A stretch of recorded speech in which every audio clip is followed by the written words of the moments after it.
Welcome to Wonder Zoo. I'm Chi, and before I start it, Slane wanted to just come to the front and have a bit of a chat about COVID safety and such like.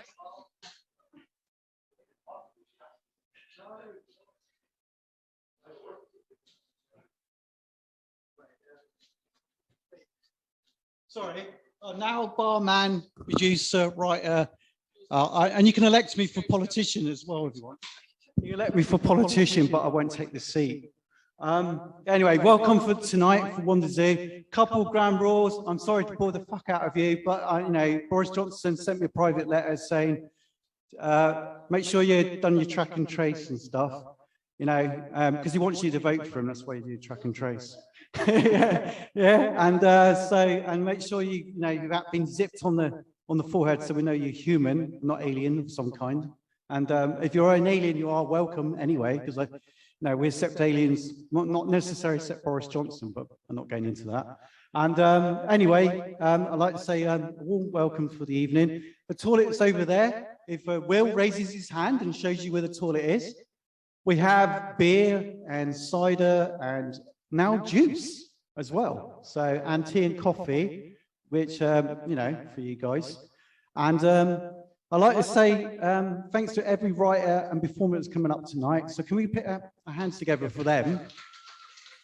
And last thing, if just remember to respect one another. So if someone don't want to cuddle or don't want to hug, if you want to hug and someone says, yeah, that's fine, but it is COVID, it's up to you. I'm not responsibility for that, apart from I've told you. So I feel like a school teacher. So from that, I hand you over to the wonderful Chi. Give her a clap.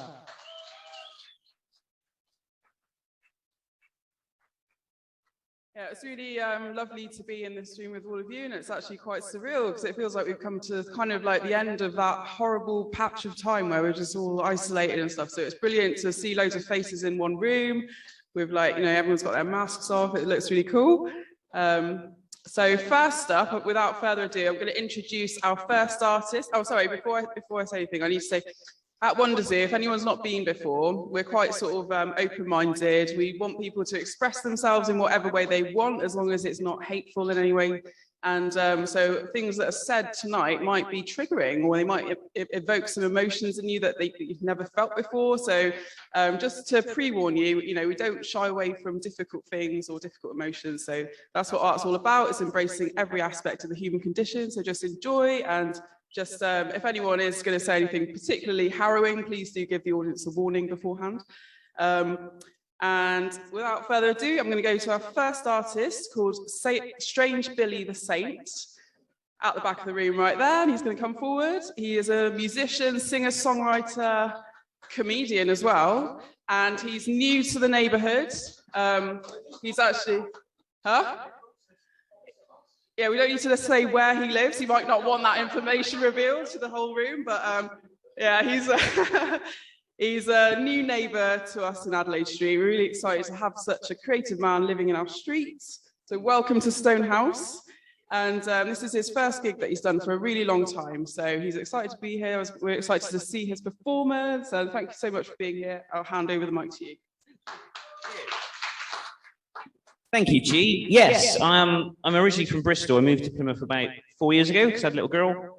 And her mum was from here, so she wanted to move back. So I haven't actually played in front of anyone for 5, 6 years. So yeah, we'll see how this goes. I'm just going to do a little cover version from an artist called Scout Niblet. And in between lockdowns, I actually fell in love. And that was quite a catalyst to start playing music again. And this is one of the songs I played her to make her fall in love with me back. And we're getting married next year. Oh, yeah, no, I won't.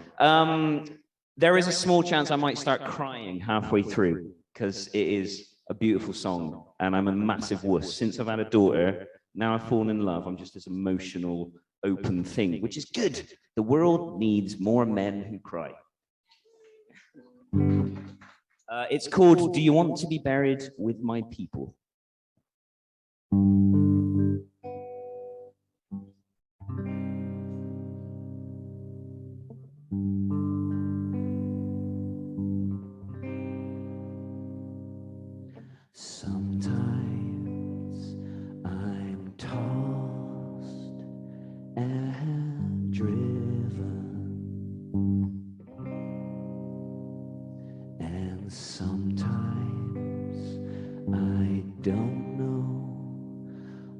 to roam. But I've heard of a city called heaven, and I started to make it my home. And there's a ship that is coming to take me, and the captain is calling my name.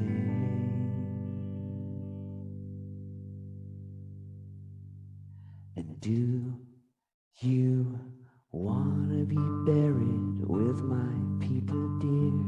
Was the look in your eye? We can rest our bones side by side in the dirt up yonder high. 'Cause it's so fun to see me being me alongside you. And that's how I knew the answer, dear, to the look that I got from you.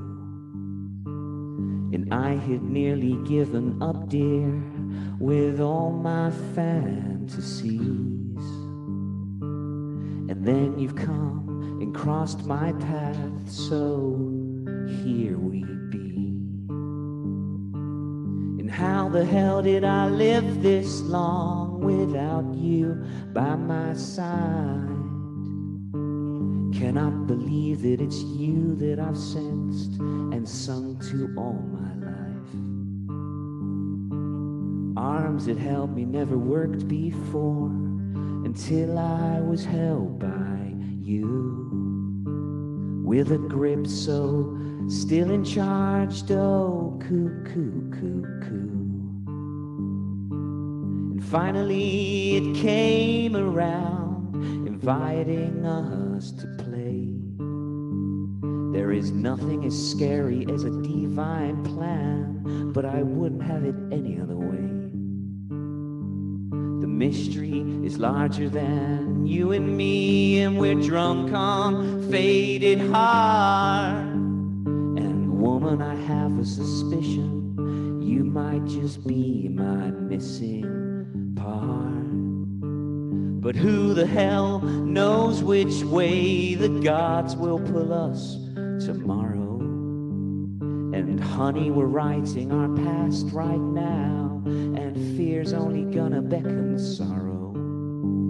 So giddy up, love, whatever is for you won't ever pass you by. You'll live and die in me, and I'll live and die in you, each day for the rest of this life. For I am a prince, and you are a prince, and I am my own salvation. And you're my queen, and I'm your king, so live and die beside each other. Do you want to be buried with my people, dear? Was the look in your eye? We can rest our bones side by side in the dirt up yonder high. 'Cause it's so fun to see me being me alongside you. And that's how I knew the answer, dear, to the look that I got from you. Whoa!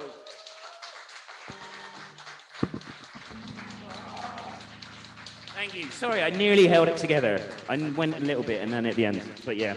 Thank you. Thank you so much, Strange Billy the Saint. That was so moving and beautiful. Wow, amazing.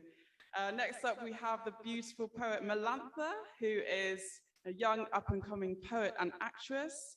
And she is very passionate about the environment. She's a member of Extinction Rebellion. There's a lot of activism around the city, which we've done together, actually. So it's lovely to know Melanthna, and she's got the voice of an angel. Just please enjoy. Oh, yeah.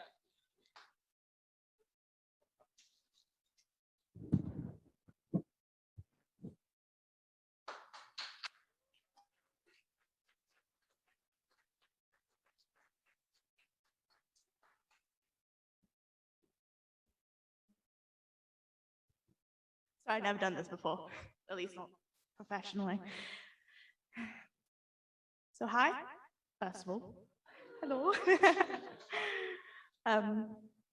My name's Melanthna. I am recently-ish 18, still getting used to the adult life. It's scary to say the least.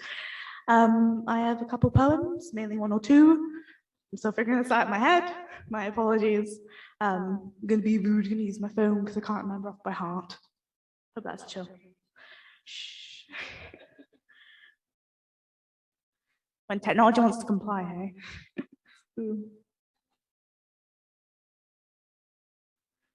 This one may sound rude, but it's not. It's called Turn On.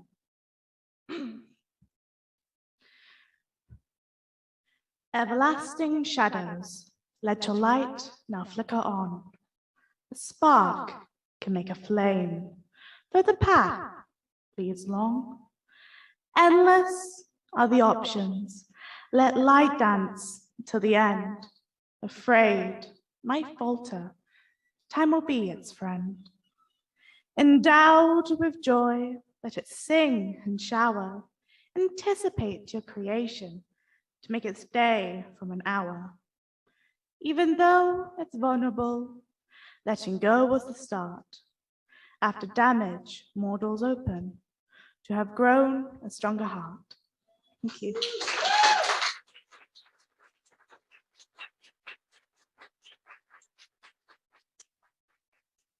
I'm going to read one more, and this is the one I can recite.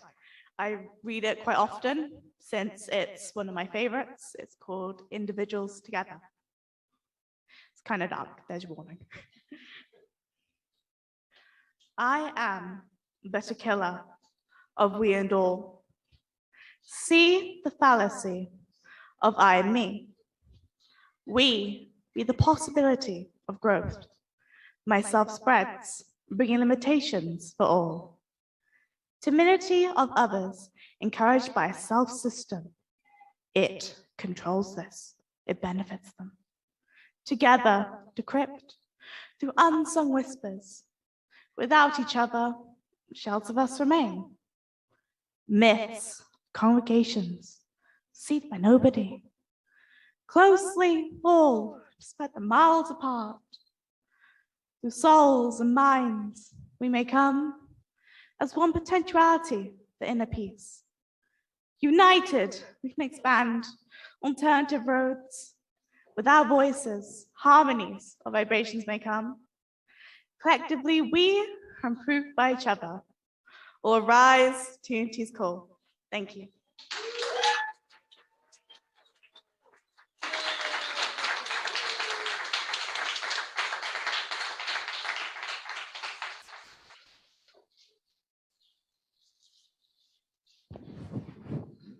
Thank you, Melanthna.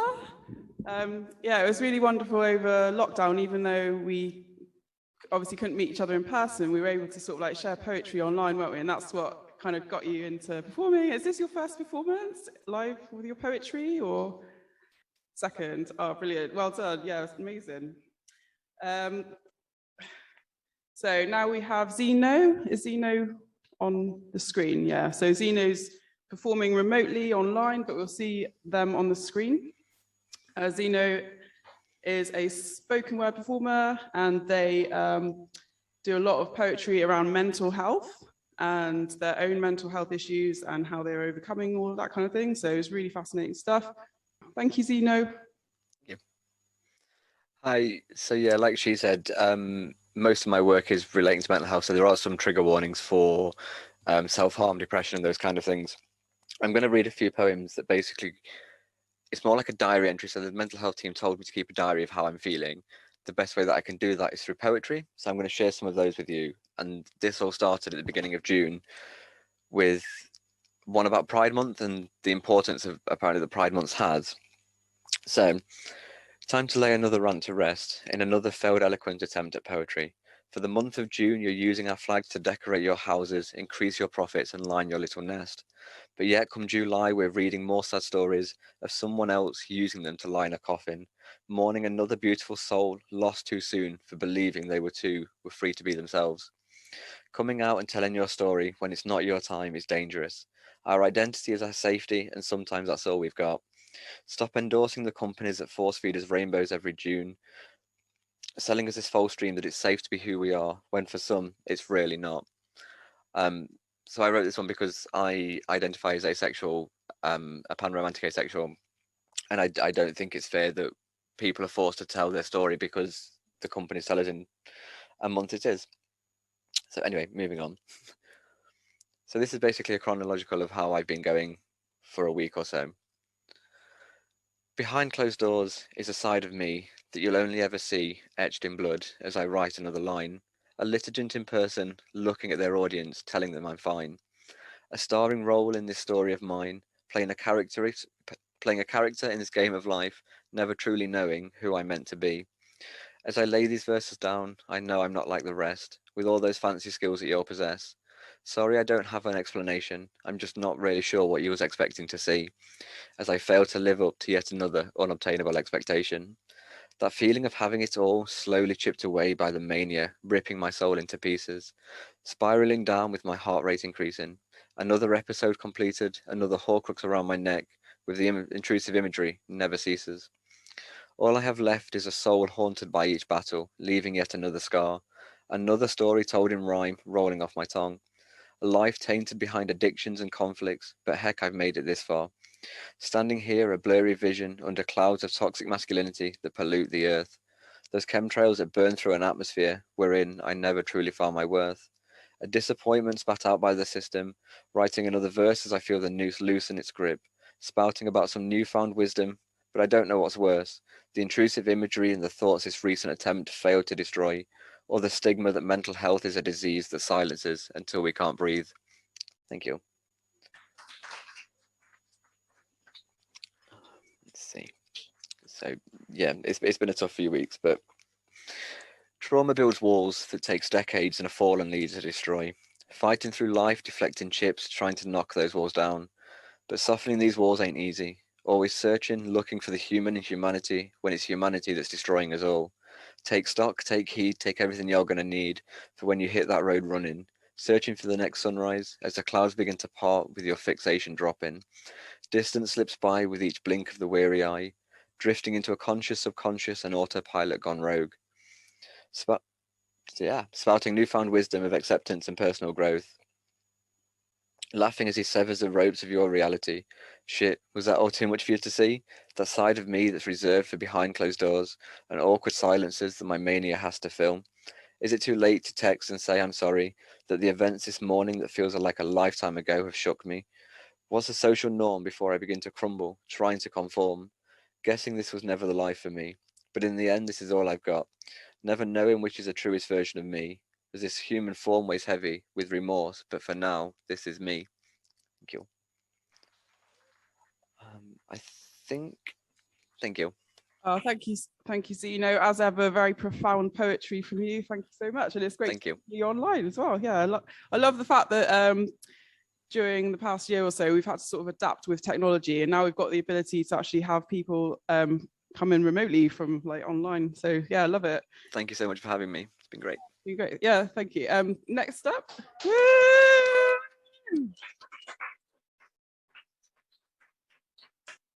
So our next artist is the wonderful Jenny Eden. She's a Devon-based illustrator, writer, poet, performer, and also started doing murals around Plymouth. So if anyone who wants to check out her mural, it's in the Toys R Us car park stairwell.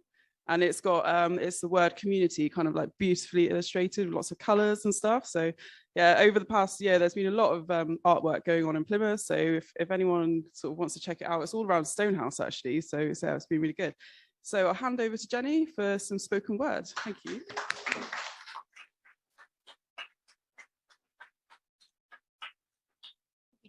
Hello everyone. Today I've got a bundle of lyrics that haven't got melody yet. So I'm going to read them as some poems.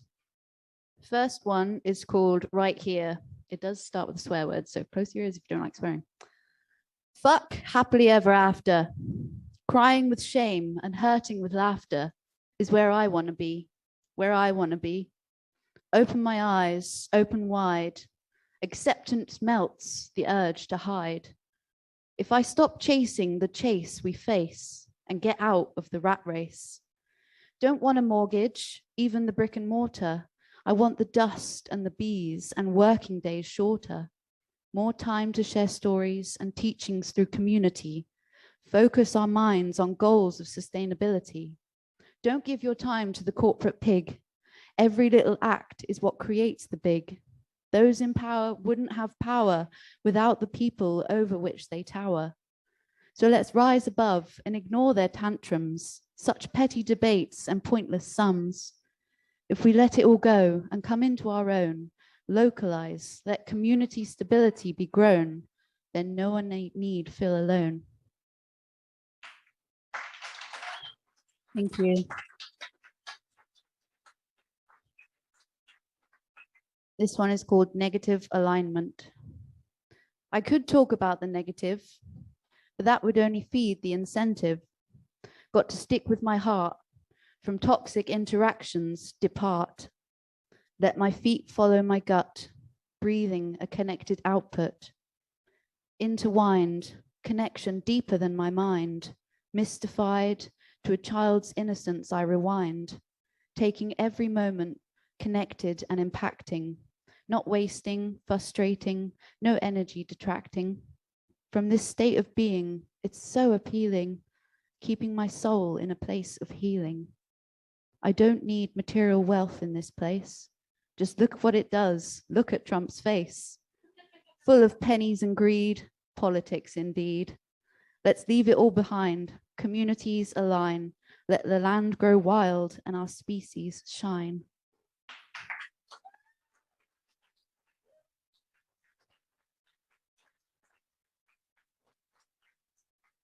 This one is called On a Journey.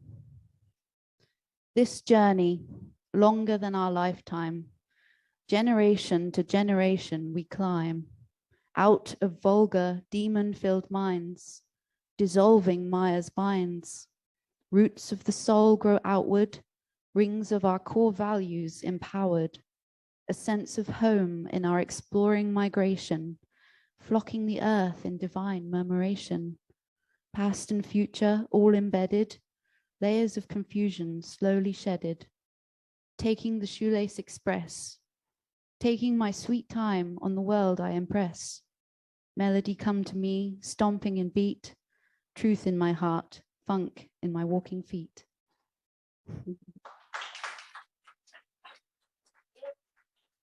Thank you. This one is called Stop. Stop.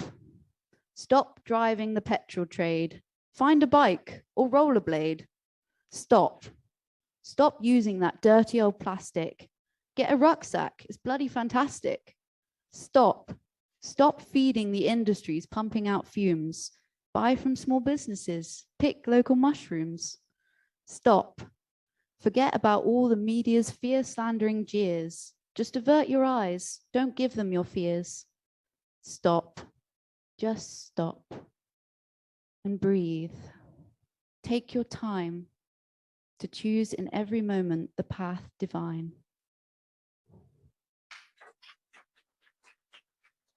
And then one more if I've got another minute. That's it. That's it. Cool. I've got some books for sale with some poetry in if anyone's interested. Thank you very much, guys.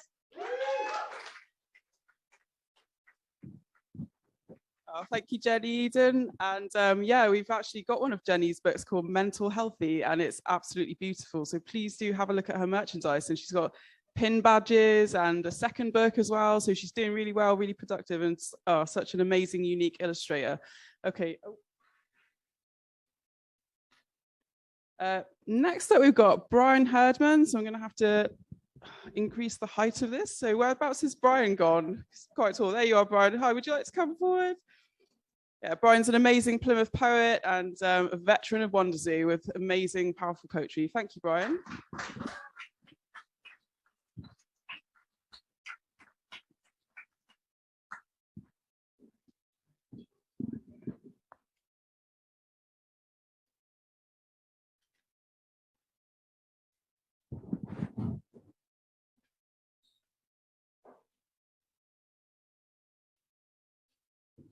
How do? I could swear that was Roisin's brother, but apparently it's Ed Tripp. You look just like Roisin's brother.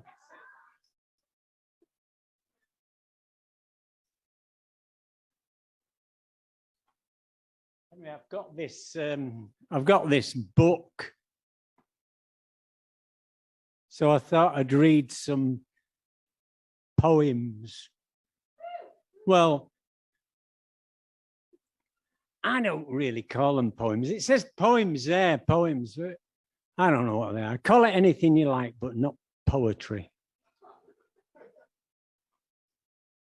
So I'll start with this first one. It's called The Complex History of Blood. Let's say you are on a bus and maybe traveling through to an engagement with someone, your mother, say, or some girl you knew in Greenwich in 1965.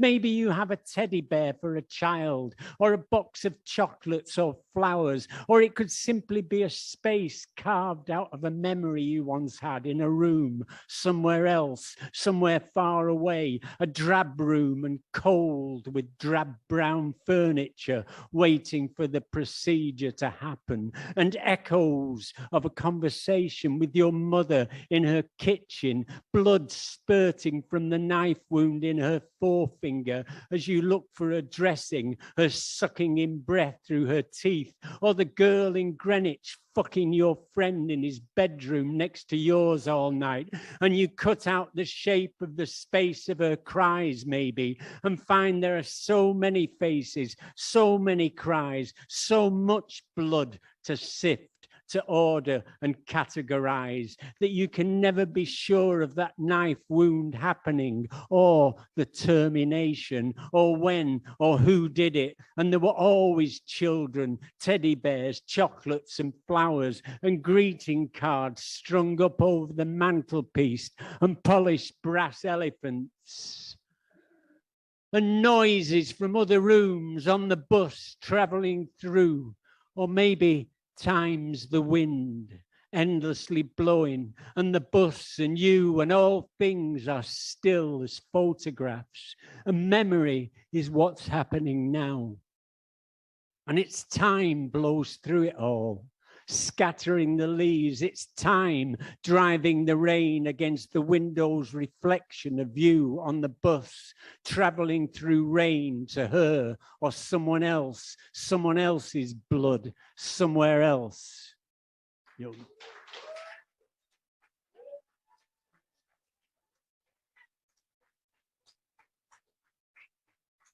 No, thank you very much. Yeah.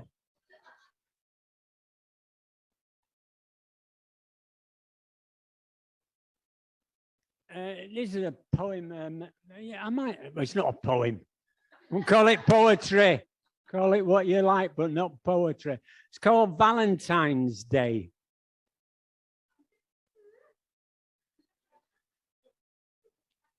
And it goes like this. I never knew my dad.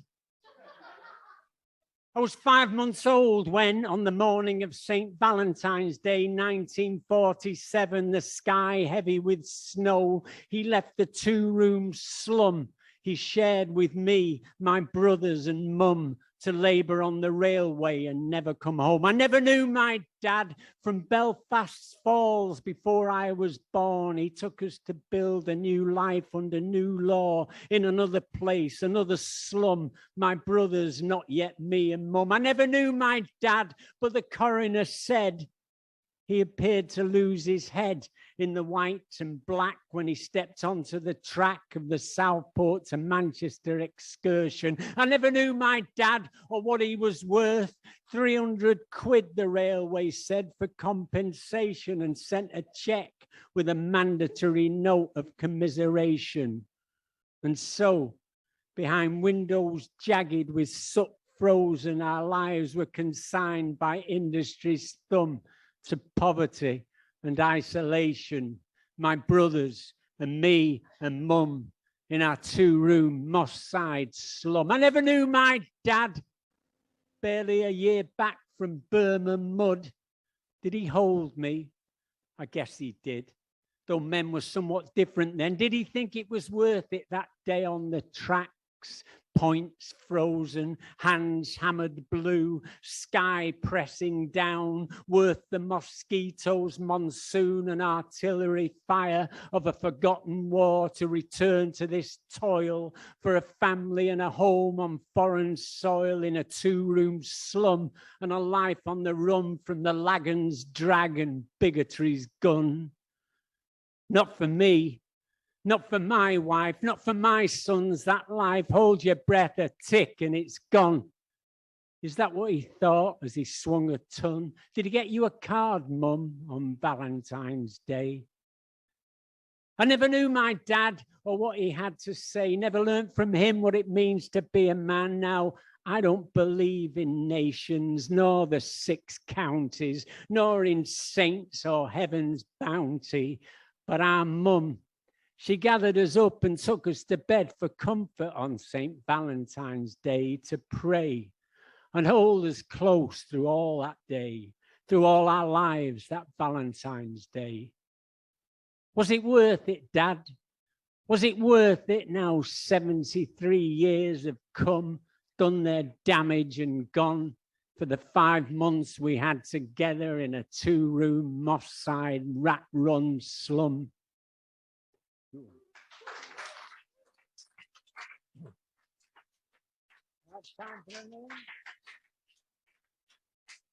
Okay. A bit dark, that, wasn't it? I didn't mean it to sound so bitter.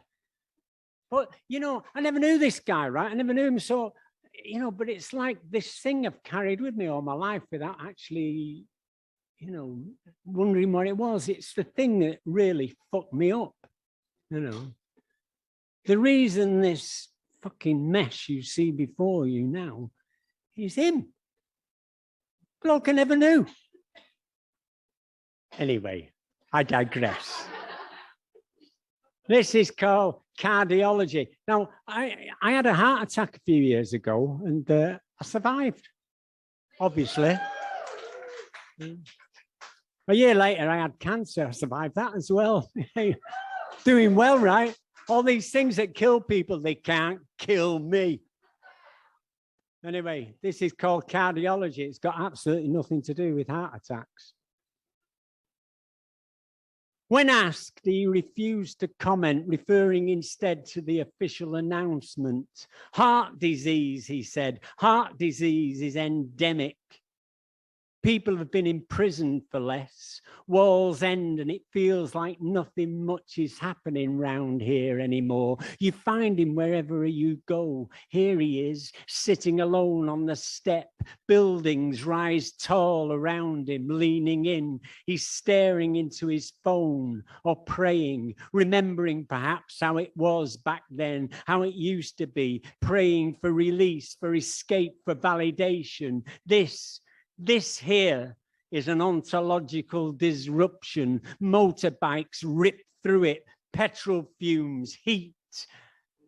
The buildings lean in, long shadows wavering, sparrows crazy, agog falling from the branches. Don't forget to hydrate. Don't forget to oxygenate through the nose, from the diaphragm. The things you have to remember these days.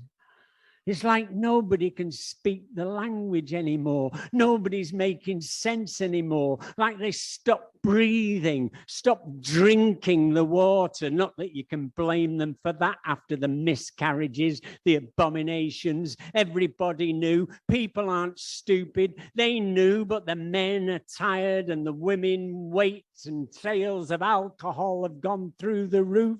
Did you see that? Nearly an accident there, coming round the corner like that. Need to take more care of myself, eat more vegetables, exercise, a little more discretion, moderation. How'd you get this way? All wound up like this. Those birds there swooping for scraps. You've been lucky so far. Shat on, what, 4, 5 times in how many years? Like I said, lucky.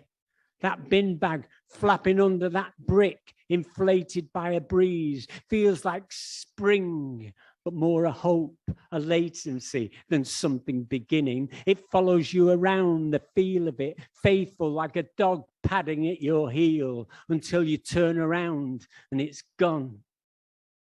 Don't get involved with them, son. It's all opinion. No one knows a damn thing. Got any change for the meter? Parking round here is impossible. Hardly room to breathe, let alone.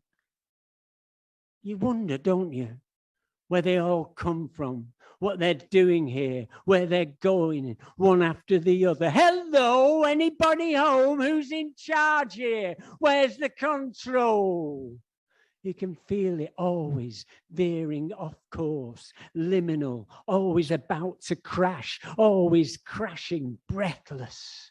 Yeah, well, it was a steep climb. Look at this one. Need some money for that. Keep that fucker going in it. Yeah, all at sea. We're all at sea. All this beauty, this long, lonely, moly Mary, Mother of God, we implore thee. Keep us from ourselves, save our souls, but so calm today, so blue. There he is again, reading. Not really my kind of thing, Terry Pratchett. Nothing against it, him. Just, you know, life's too, innit? She loved to swim here in all seasons, dead now, these 20 years now. Tommy and Mary, aye. They had a wee shop, bottom of the falls. Newsagent, sweets, that kind of thing. Bullseyes in big glass jars. Tobacco, ciggies, a television in the back room. Tiny little screen, 14-inch, black and white, flickering, fire roaring up the chimney. The food tasted different there then. They moved to NYC, Jackson Heights. Who knows what they found there? Sent me dollars at Christmas then. Nothing. And one day they're gone. History. What's the point of it, eh? Buildings collapsing, people losing their minds, bodies on the auction block, houses on fire, children disappearing, traffic accidents, diseased trees, the hollow-eyed, the hungry millions wandering in rags, off course, insurgency, insurrection, bombs in the marketplace, seas awash with dead and dying fish, where it all began all those years ago, the old songs like we used to do. Nostalgia, neuralgia, sing something simple. It's Sunday and the lift's stuck. Money changing hands in the stairwell. This for that. It's good, yeah? Yeah, man. The best. Straight up. Whoops! Here I go again. I hear the trumpets blow again. I'm all aglow again, taking a chance. Oh, no, not me. Of course not me. I'm done with all that shit these 20 years now. I'm just a detail in a Lowry sketch, a charcoal smudge, a phantom among the ghosts at the factory gates. No, not me, them. Behind me. Hello, young lovers, wherever you are, be brave and follow your star. Just thinking about it makes you sick. Heart disease, man. It's a killer. How are you?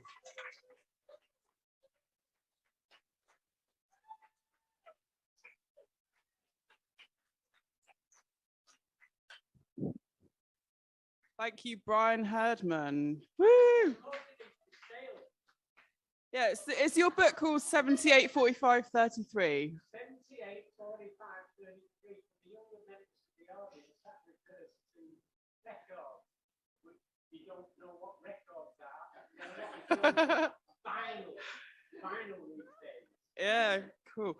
If anyone's interested in who Brian is as a person. There's actually an interview on our Wonder Zoo Crew YouTube channel where I'm interviewing Brian about his sort of like, you know, his methods, his philosophy, his life a little bit. It's about a 10-minute interview. If anyone is interested, just go to the Wonder Zoo Crew. Oh yeah, he tells us a very interesting story about his sort of like younger years. So yeah, thank you, Brian. So next up, we've got author Kim Armstrong, who's going to be reading an excerpt from her newly published novel that she's written over the sort of like course of the past year, was it? Something like that. So yeah, so really excited to hearing about this one. And it's available to buy on Amazon. I don't remember the title of your book, but I'm sure you're going to...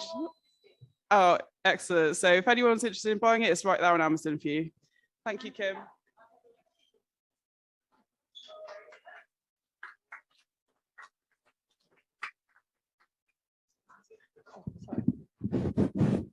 Right. Just have to say it's my first ever live performance and I'm really shitting it. So I just want to let you know that. Thank you. My book is called Distilled. I just want to give you a bit of background, well, not background, but it's about recovery, it's about addiction. It's about a lot of things and about all sorts of addictions. There's a story running through it. There's a main character who's 20 years sober at the end, but it's really about what we are as people when you can be one thing somewhere and you can be another thing somewhere else. So this is the start of the book, the prologue, called Crosshairs. It was just too easy sometimes. Tom watched from his vantage point. His chair against the back wall allowed him to view everyone entering the room and those already taking their seats. The chair was his chair. Like the guy in Cheers who always sat on the same bar stool, if anyone was sitting on the stool when he arrived at the bar, they would be ousted. Nearly 20 years of coming here to this same meeting. The least he deserved was a fucking chair. Tom gently smirked to himself. Tom watched the room fill up. There were regulars who, like him, attended every week. There were also a few, like him, who had double-digit years of sobriety. They acknowledged each other as the doyens of the room. There might be a newcomer, brought along by another regular, someone passing the message on to the still suffering alcoholic. The fellow would parade their newcomer around with pride, introducing them to everyone with zealous encouragement. There might be a new person who had found their way to the room through a haze of shame and come-downs. They were easy to spot. They would shuffle in on their own, avoiding eye contact with everyone. Sometimes that newcomer would be sitting in Tom's chair when he entered the room. Inside, Tom would be raging, but outwardly, he would say hello and all the other pleasantries expected of him, until a fellow old-timer would come in and proclaim the chair as Tom's, his own personal bartender. And the newcomer would visibly shrink and give way, wanting to fit in. They would want to desperately please this friendly guy who'd already been kinder to them in 5 minutes than anyone had in years. But if that newcomer were female, well, Tom would gallantly refuse the seat, pressing further his kindness. Tom would always share his experience, strength and hope towards the end of the meeting with the group. He would make them laugh and he'd have them hanging on his every word. For the benefit of the woman on his right, he would throw in some emotional self-awareness, some self-deprecation and a bit of humility. The nodding heads and avid eyes were proof enough he was sharing the message of recovery. The meeting started and Tom made a scan of the room in a slow and considered way. Tom could always spot a woman who didn't have a sponsor. As soon as she opened her mouth to share, he could tell whether she was working a program or here to tell her story for sympathy. The women without sponsors tend to overshare their drinking stories, leading them to tell tales of sexual promiscuous behavior.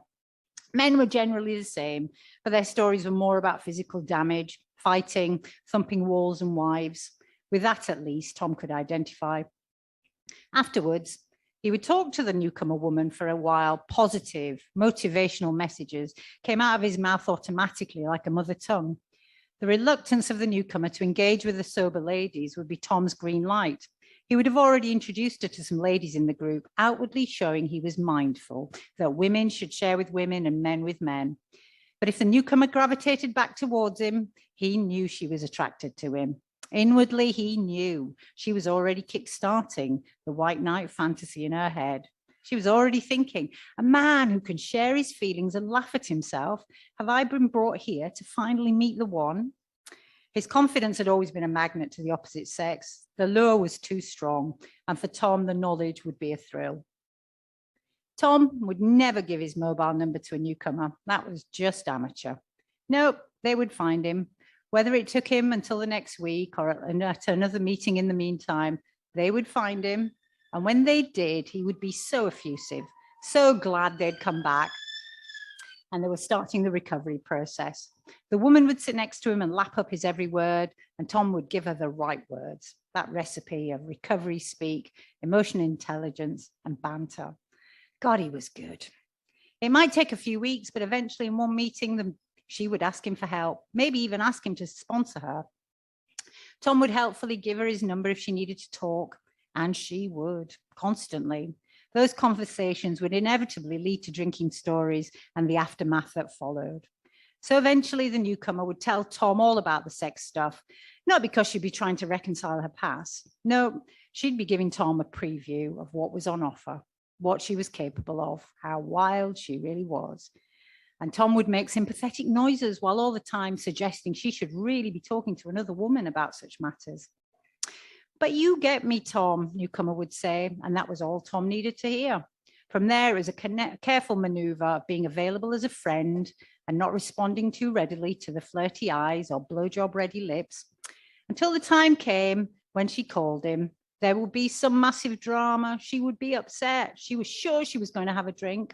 There would be tears, pleading. Please come over, Tom. Please help me. How could he refuse? Of course, he would reassure and be the solicitor's friend.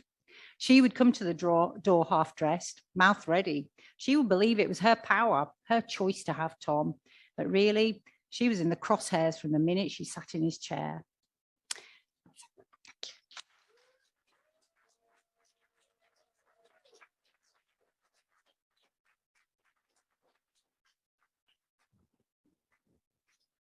Oh, that was really riveting. I was getting really drawn into that story, and yeah, I really want to try and read that actually at some point. Yeah. Thanks for that. And that's your debut performance. Exclusive to Wonder Zoo. Yay! That's Kim's first novel, probably one of many to come, I would hope. Yeah.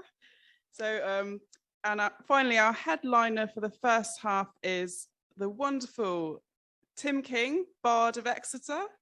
And Tim is a writer, poet, and also a host, because Tim organises his own events, much like this, over in Exeter. Tim's come all the way from Exeter just to perform here. So we're very, very honoured, Tim. Thank you so much.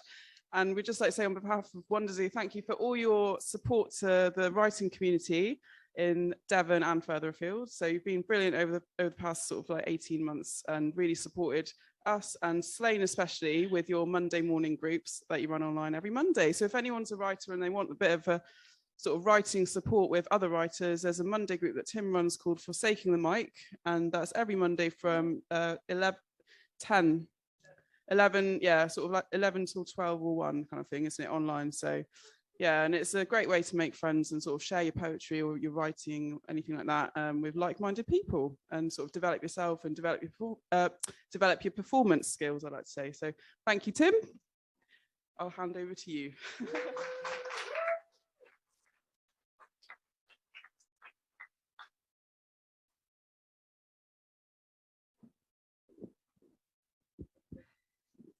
That's all right. Oh. Actually, I've got to take that down a bit more. Wonderful. Thanks for the introduction. Sure. I feel a bit overwhelmed by that. I'd just like to say to Kim, this is probably about my 500th performance, and I'm scared shitless too. So, you know, I decided rather stupidly, I've not been in front of live audiences very much over the past 18 months, obviously. So I decided to do a load of stuff that I don't often do, that I've written recently, and I don't know how well it's going to go. So that was clever. So I'm just going to get started with that. There should probably be a trigger warning somewhere in the middle for child sexual abuse and people dying. But I think you'll be all right with that because everybody liked Brian. So this is called The Clumsiest of Couplings. Sometimes for rhyme and not just to amuse, poets the syntax of Yoda will use. They may say crime is bad, but neglect to add why it engenders such sadness, compels them to cry. Are they signaling virtue, pretending profound, trying to hurt, or in love with the sound of them tugging their forelocks, a phrase from their youth? Should you write enough bollocks, you may find some truth. Phrases, I'm just going to run straight through them because otherwise it'll take too long. Phrases that were once ubiquitous are no longer common or garden. Practices once deemed iniquitous are nowadays de rigueur. If you've ever tasted croque monsieur, Welsh rarebit or a rabbit stew, you will understand why it's ridiculous to fetishize the past the way we do. I met a man who invited me to consider the significance of significance. So I did, but not for long. They say training will put you on the right track. I say education opens doors. You're not welcome at this destination, sir. This Oyster card's not yours. Once this world was Arthur Daly's lobster. Now mobsters run the show. And they want to use your brain for their own financial gain. I thought you ought to know. Oh, the world, the world, world. The atmosphere, the cryosphere, the hydrosphere, the biosphere, it's over there, it's over here. Like love, it's all around us. Beneath our feet, the soft rocks glow. Below this, magma, metals flow through Gaia's stately dynamo. Her signatures surround us, illuminate the polar skies as cosmic radiation dies. Diaphanous aurorae fly, protecting as they ground us. Beyond those veils lie countless stars, and we collect sticklebacks in jars. Okay, this is going back to my childhood. When I was about this age, I suppose I was kind of raped.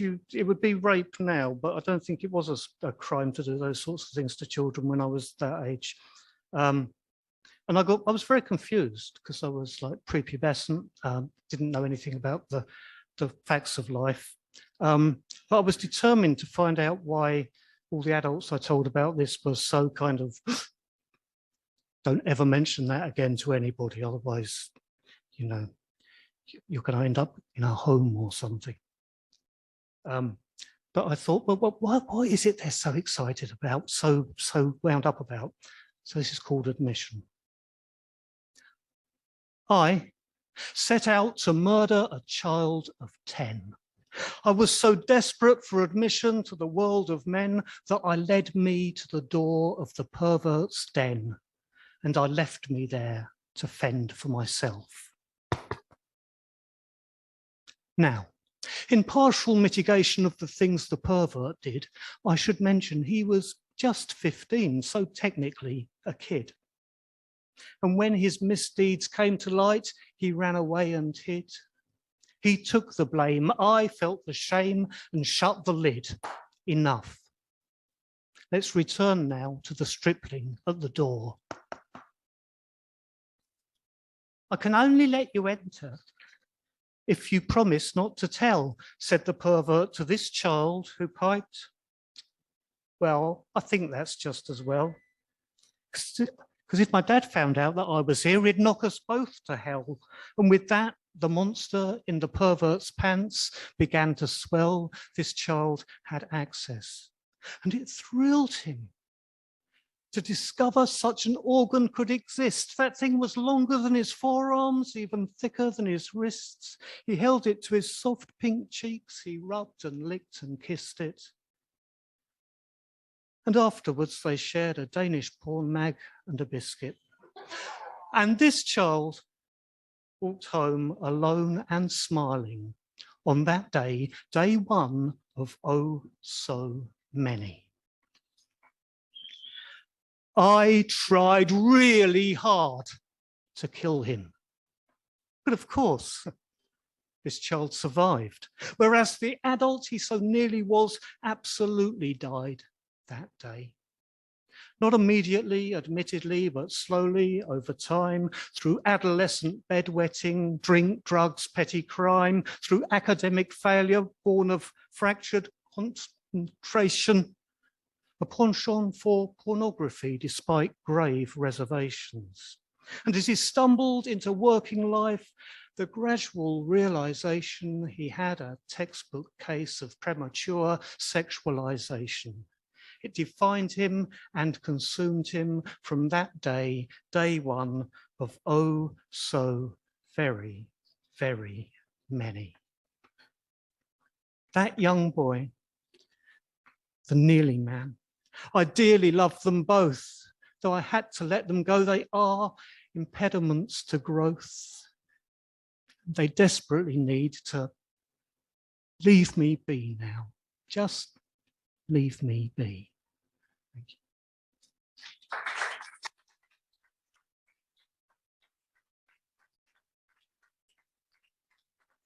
I'm not going to leave you there because that'd be a bit.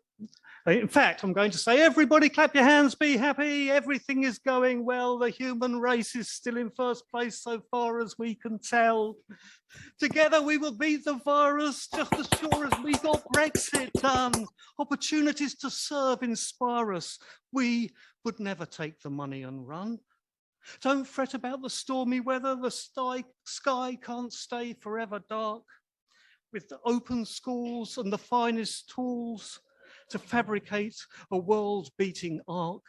So everybody clap your hands, be happy. Everybody clap your hands, come on. Turn around, then touch the ground, turn back, eyes front, we're gone. This thing is called clothes source. This is about professional jealousy.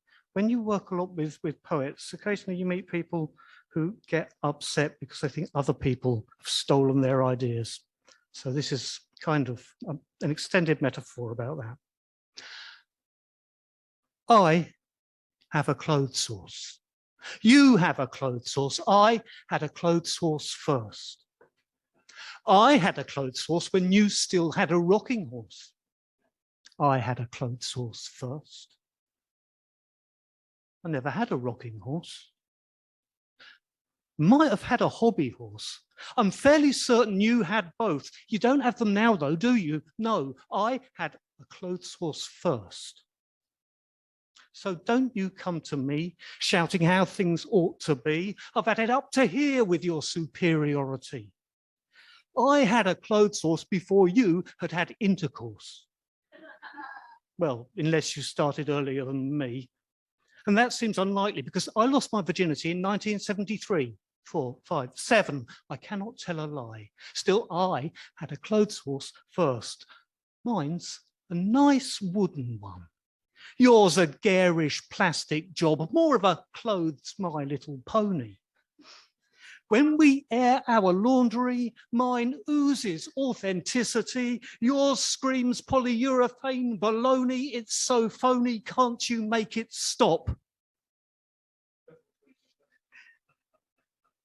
Thank you. I've got two more short ones. On the, thank you.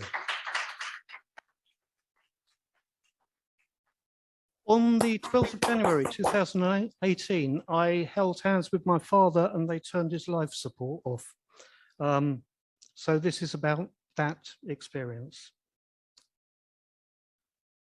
The palm of my hand is the floor of a cave. My father's hand lies over, forming the roof.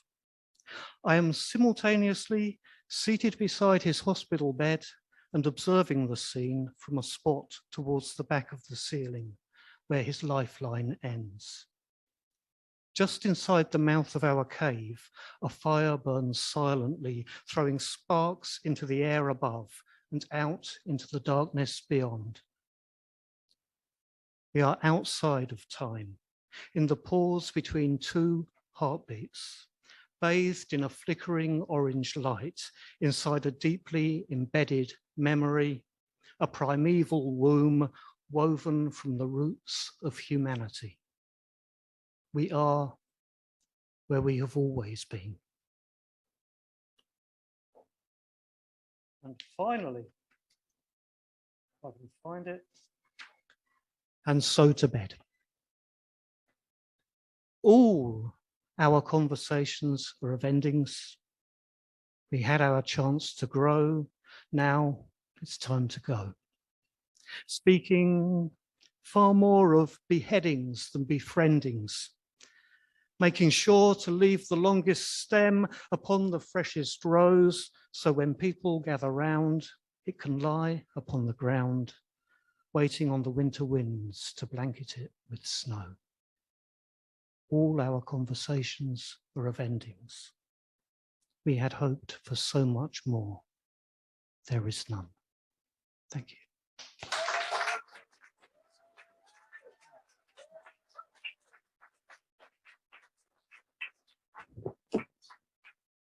Thank you so much to Tim King. I love how you always go to those deeper levels of the consciousness and those really sort of difficult topics that not everyone wants to talk about, but you just do it so beautifully. So thanks for that. We've now got a 10-minute break. So it's 20 to 9 and we'll be coming back at 10 to 9. So please do go to the bar, Slane's serving up there. Use the toilet, which is just through that door over there on the right, or, you know, yeah. So thank you, everyone. See you in 10 minutes.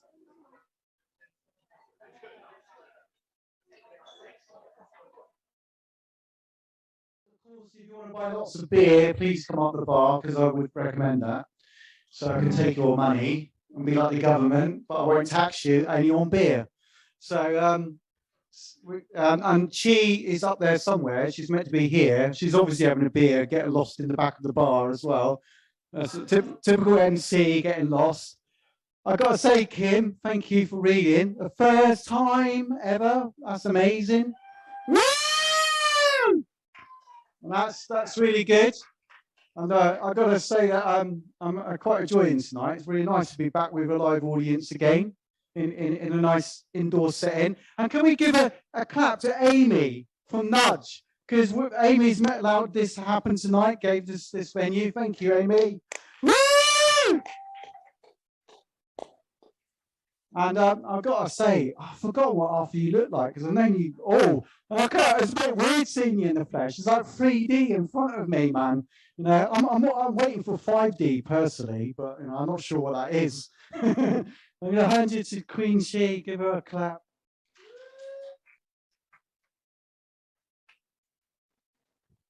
Thank you, Sane. And yeah, kicking off the second half again is Strange Billy the Saints with another song for us. Thank you so much. Yeah. Okay, I'm not going to cry this one. This is a very different beast. One of my own songs. Just say this is lovely. It's my first Wonder Zoo experience. What a lovely, eclectic, supportive, and beautiful thing. So well done, people who organise it and Nudge. Beautiful. This is sort of two songs merged.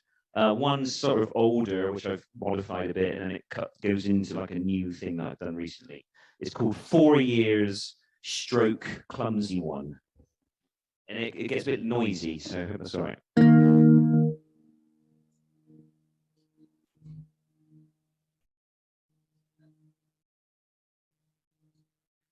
Hand me my keys so delicately. You hand me my keys so delicately. You hand me my keys so delicately. You hand me my keys so delicately. I have got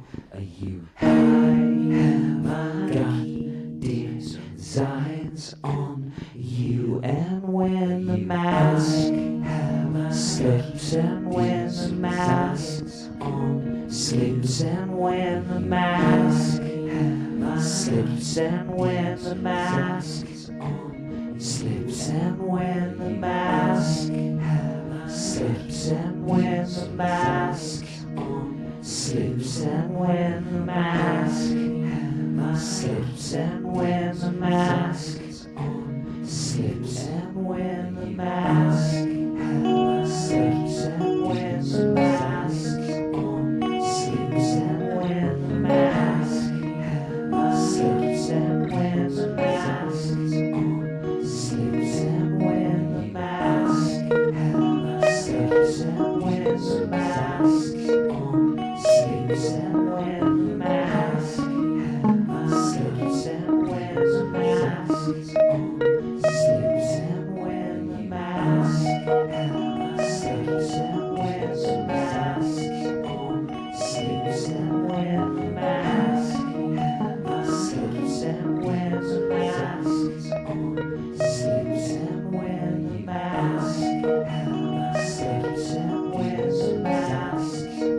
the mask slips and when the mask on, slips and when the mask slips and when the mask on, slips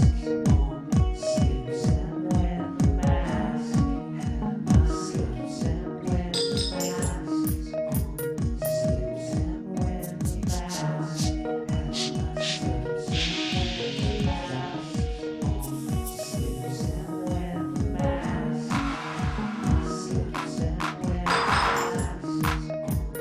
slips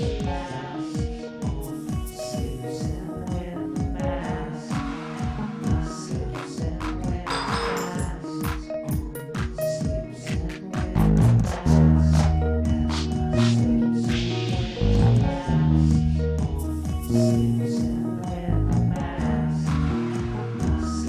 when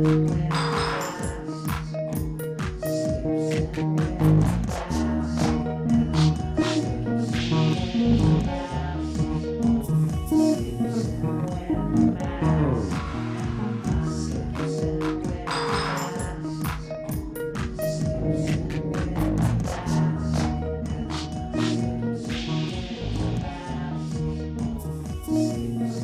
In my high love, it lasts 4 years, never 5, never 5.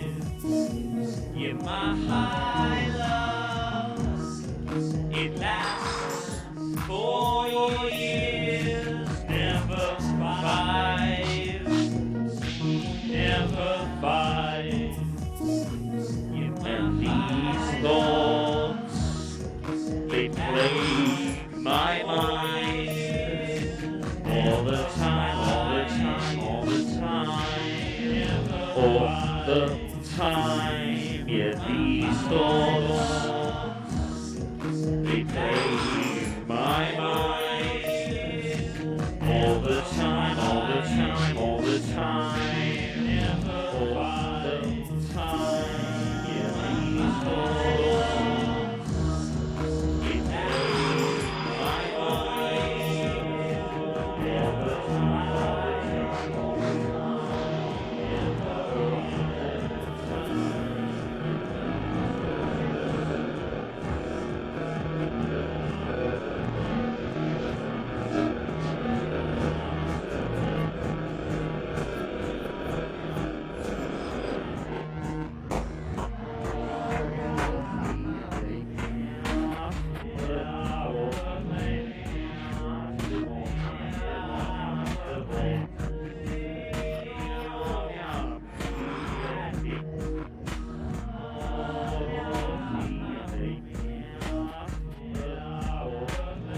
Here I go again,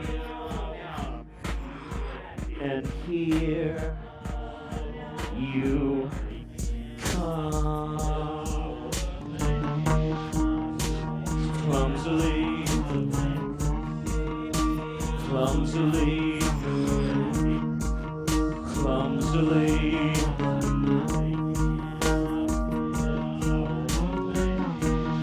Anyway, in every way, here you come, clumsily, clumsily, clumsily.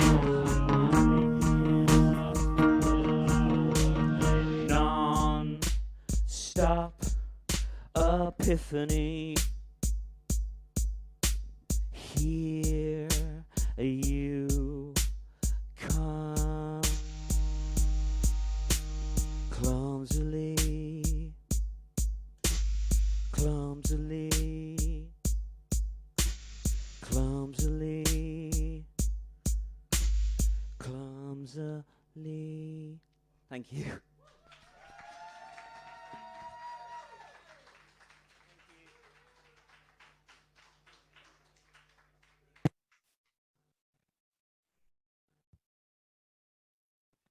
Thank you to Strange Billy the Saints for amazing music. Woo! And we've now got another musical act. We've got Josephine and friends. So it's Josephine and Jim going to come up here with the ukulele, and Josephine's going to be singing. So this is your debut. This is Joseph and Jim, Josephine and Jim. This is their debut performance with Wondersea, but you've done lots of performances before with Manor Street Market and all that sort of thing. So you might have seen Josephine before on a Saturday just on Manor Street. So done loads of performances. Great to have you here.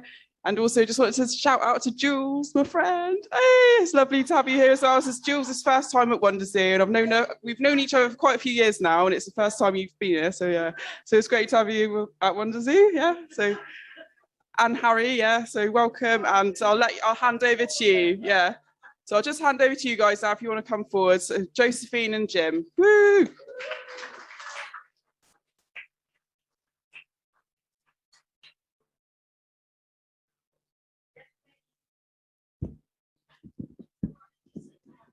Yeah.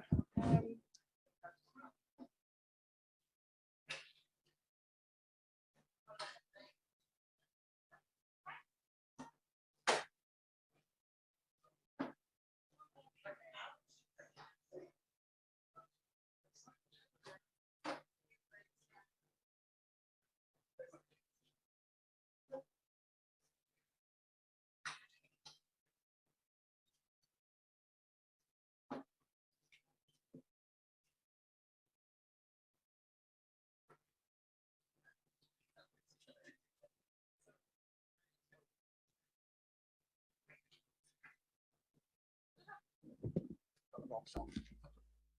What do you mean I got the wrong song? I'm going to read this first. Oh, right. All right. Hello, everyone. As you know, we are Jim and Josephine. I'm going to sing you a few songs. And the first one is called Oh, Susanna. Hope you enjoy them.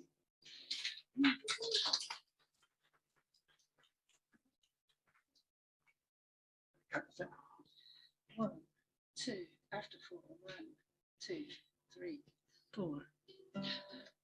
Oh, Susanna, oh, don't you cry. Start on me, that one, shall I? Oh, just start. All right, you want to start there? Stop. Yeah. I Okay. was sorry, I was starting on the chorus. I'll start.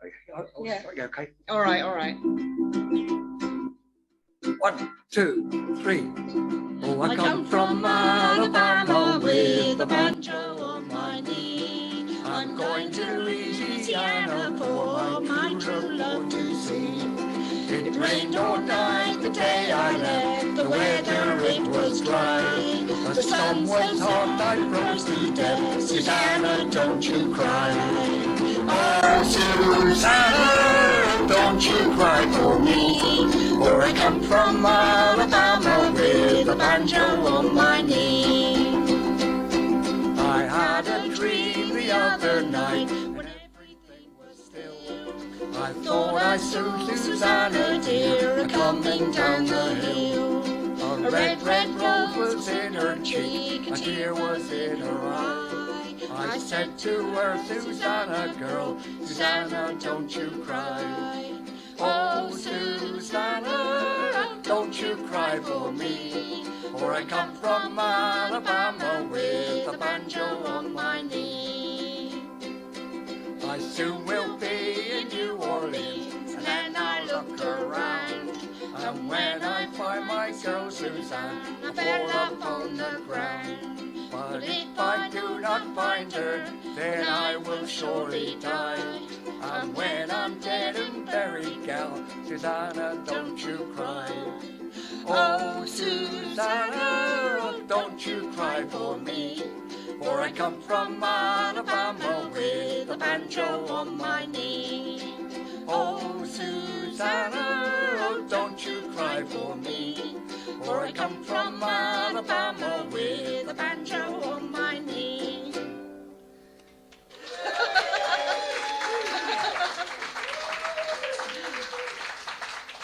Which one now, Jambalaya? Yeah, second one, yeah. Should I count you in again? Yeah, if you like, yeah. Okay. It's Jambalaya next.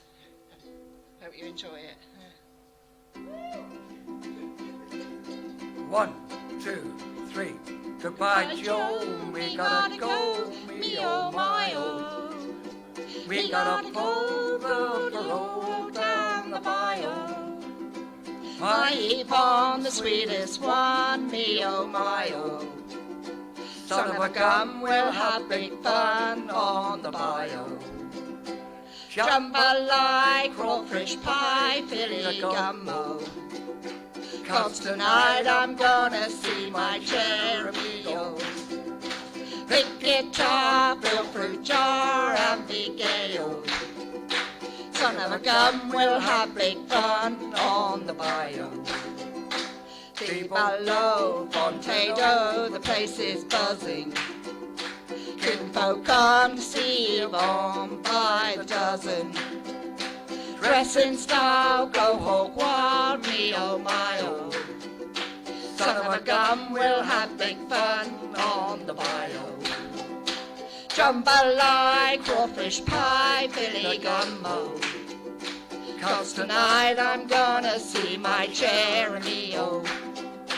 Big guitar, fill fruit jar, and big ale. Son of a gun, we'll have big fun on the bayou. Settle down, far from town, give me a Prio. And I'll catch all the fish in the bayou. Swap my mum to buy Yvonne what she need, oh. Son of a gun, we'll have big fun on the bayou. Jambalaya, crawfish pie, Philly gumbo. 'Cause tonight I'm gonna see my Jeremy-o. Big guitar, fill fruit jar, and big ale. Son of a gun, we'll have big fun on the bayou. One more time. Jambalaya, crawfish pie, Philly gumbo. 'Cause tonight I'm gonna see my Jeremy-o. Big guitar, fill fruit jar, and big ale. Son of a gun, we'll have big fun on the bayou.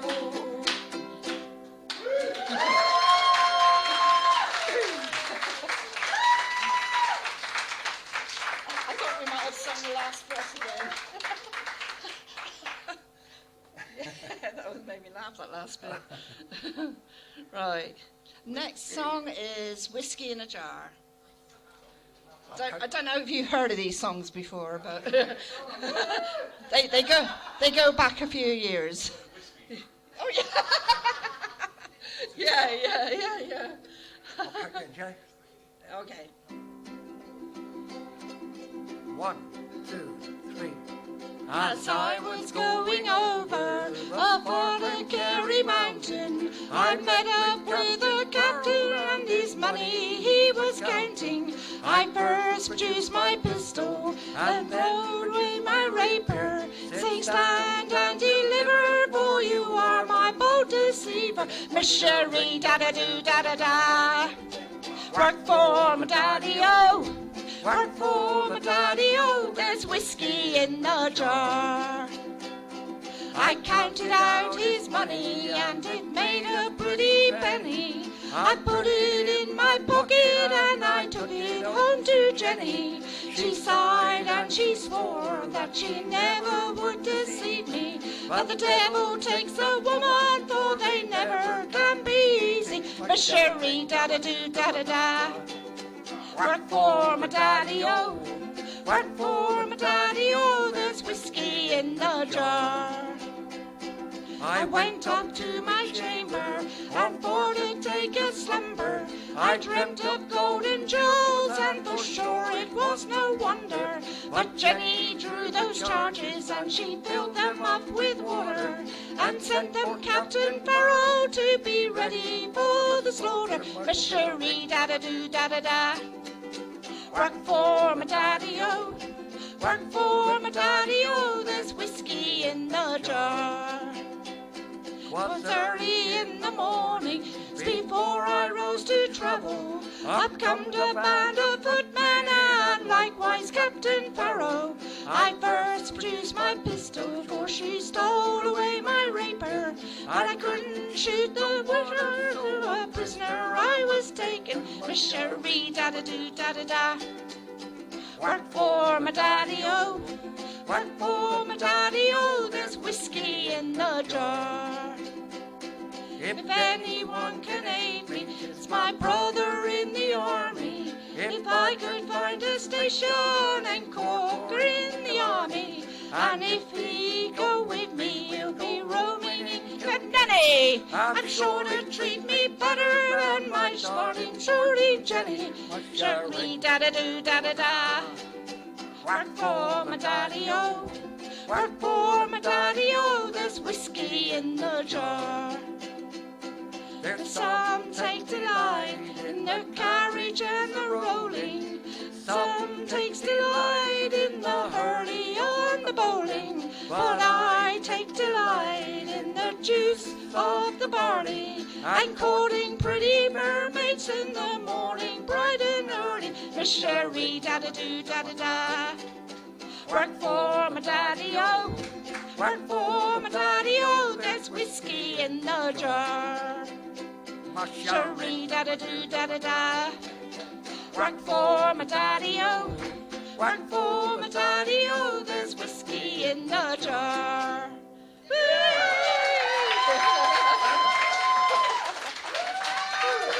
Thank you. Thank you very much. Good, was it good? Yeah. We enjoyed that actually. Yeah, thank you. Thank you. Thank you very much. Thank you.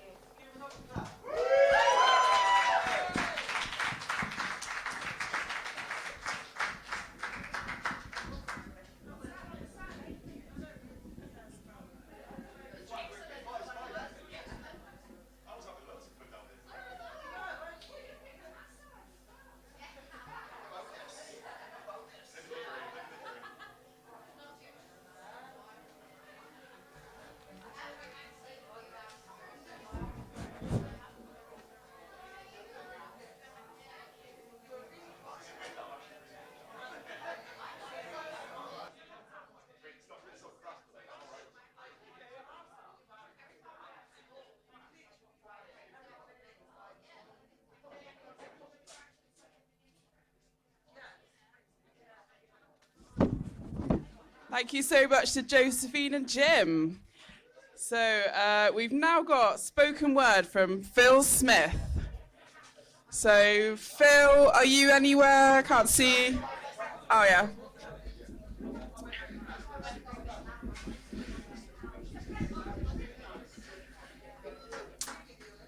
So yeah, Phil's an amazing writer. Him and his partner, Helen, are called Crab and Bee. So that's their performance act, but now Phil's just going to perform on his own. And he's done lots of books and gotten to know you a bit over sort of the past year or two kind of thing. And we've done some interesting sort of things with like books involving games, and Phil's really interested in sort of nature and the land and sort of the myths and storytelling associated with the natural landscape. So I'll just hand over to Phil to tell you more. Thank you, Gene. Have you watched? Oh. When the silent movies came to Japan, they had a special ceremony before each film. It was called the benshi, and they would wash the screen because it felt natural that it was a magical event to show moving images. And so they created this ritual, and I feel that we're developing that now with the wiping of the mic. Okay, I'm going to, where are my glasses? I'm going to read some new poems, never read them before. I'm not worried, I'm not at all nervous, but the poems are bricking it. Everything begins in models and cliches and shifts to swans' necks, carousels of hair hovering above an abyss with one hand on another's. Drill down through learning, skew the geometry that takes you straight to who you didn't want to be. An accident creates a point of view. The pillars of the bank become telescopes to look into private accounts. Buildings stand on their bare bones. Your secret in a glass cupboard sits up and speaks its that was hubris, isn't it? Saying that wouldn't work. Your secret in a glass cupboard sits up and speaks its tones. Two pilots fight over a control stick. An architect digs out the feet in foundations, a tunnel in a handshake, false starts and mismeasurements. On the table in the mill, they are eating hosts as flat as maps, till all the gaps uncover and discover a balance in what is left unfilled. If you put thunder in a gentle rocket, where would it land? If you fished for hands, what would wash up on sand? And if one of you was the boat and the other the sky, what sail would join you? A tower that only stands in dreams, and when you wake, it falls. That is all you remember, and the seemly tangle of sheets. Mermaids on a treadmill, swimming against the grain. An army of instrument makers measuring how deeply felt their inventions. The wrist is the brow of the arm. The brow is the wrist of the face. What else would you need to speak time? A gesture that plucks stories like an apple picking snakes. A planner god makes army for a soft armadillo and turns it into a stick. Hard is soft and soft is hard, and in between the words is time, introducing each to the other all they know about themselves. If scripts, prayers, manifestos, news reports and dissertations, confessions, novels, magazine articles, banknotes and maps were drawn in chalk on walls and pavements, imagine how rainfall would change everything. Here there is mild pageantry, an echo of killers in their spare time, kazoo bands trying too hard, the twirl in the playground, a charge of bayonets in the nursery. The first time you notice the word infant in infantry. Dogs in a park chase after sticks, magicians rearrange clouds. At the gate, a figure nurses a cigarette, conjuring fire from fingertips. It taps blankness. Nearby, a woman lies on a bed and watches her life. A chameleon escapes from its cage. In the grinder, only tiny gestures will survive the blades. 6 is a good snake. 6 is a candle that levitates. 6 is a curl and then a straight drop. 6 commands circles, stop. 6 gives up control. 6 reverses silence. 6 is the overwhelming thought that one of us with the tiny tick in her wrist is going to conceive an idea so strong it sweeps the floor of all other things, etching a language in a staked waste ground. And this time, at long last, we understand.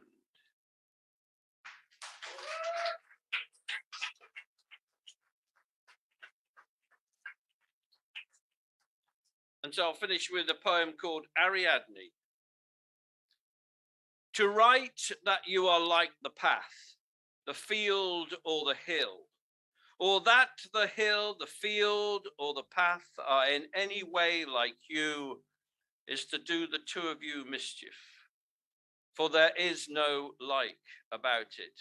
You love the field, the path loves you, you and the hill are lovers too. Hill, path and shore are kissed by you.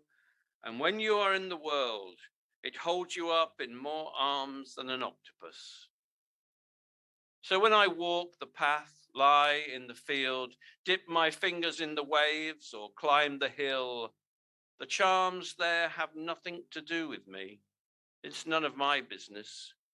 It's only thanks to paths, fields, hills and shores that you are walking on the moors, on the same path as me, the rain sparkling on the redness of the hat around your head, and I have no right of way, resting at the bottom of your pocket, a contented length of burgundy thread.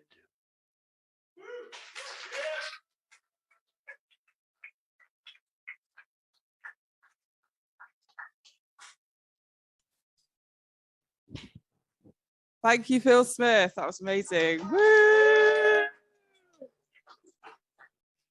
Great to see you in the flesh after all these months of not seeing each other. We've now got Aaron Valerio. I think he might have popped outside for a cigarette. Are you there, Aaron? Yeah. Woo! Aaron Valerio. Debut performance at Wonder Zoo for some spoken words. Cool. Thank you, Aaron. Thank you. Thank you all.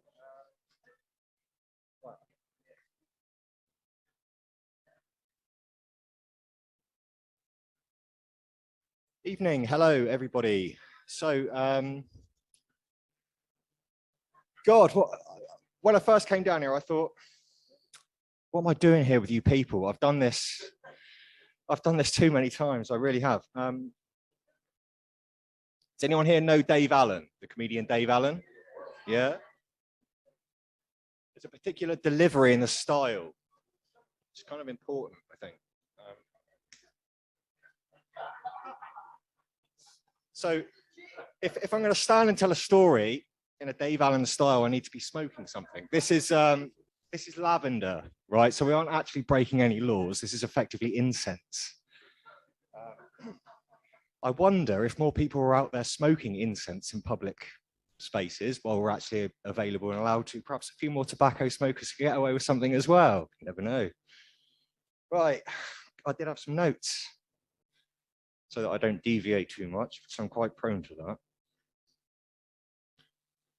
So, cigarette, that was the first one. Yeah, so before coming tonight, I was musing, what should I do for you? Should I do a painting? Should I do a Bob Ross style painting? Should I sing you a song? Should I paint you a picture while I sing you a song? But instead, I think I'm just going to tell you a story, if that's okay. And it's a little bit of a fabricated history. Now, someone outside a moment ago just spoke to me about Beer Olston, which is a place that I've just moved to.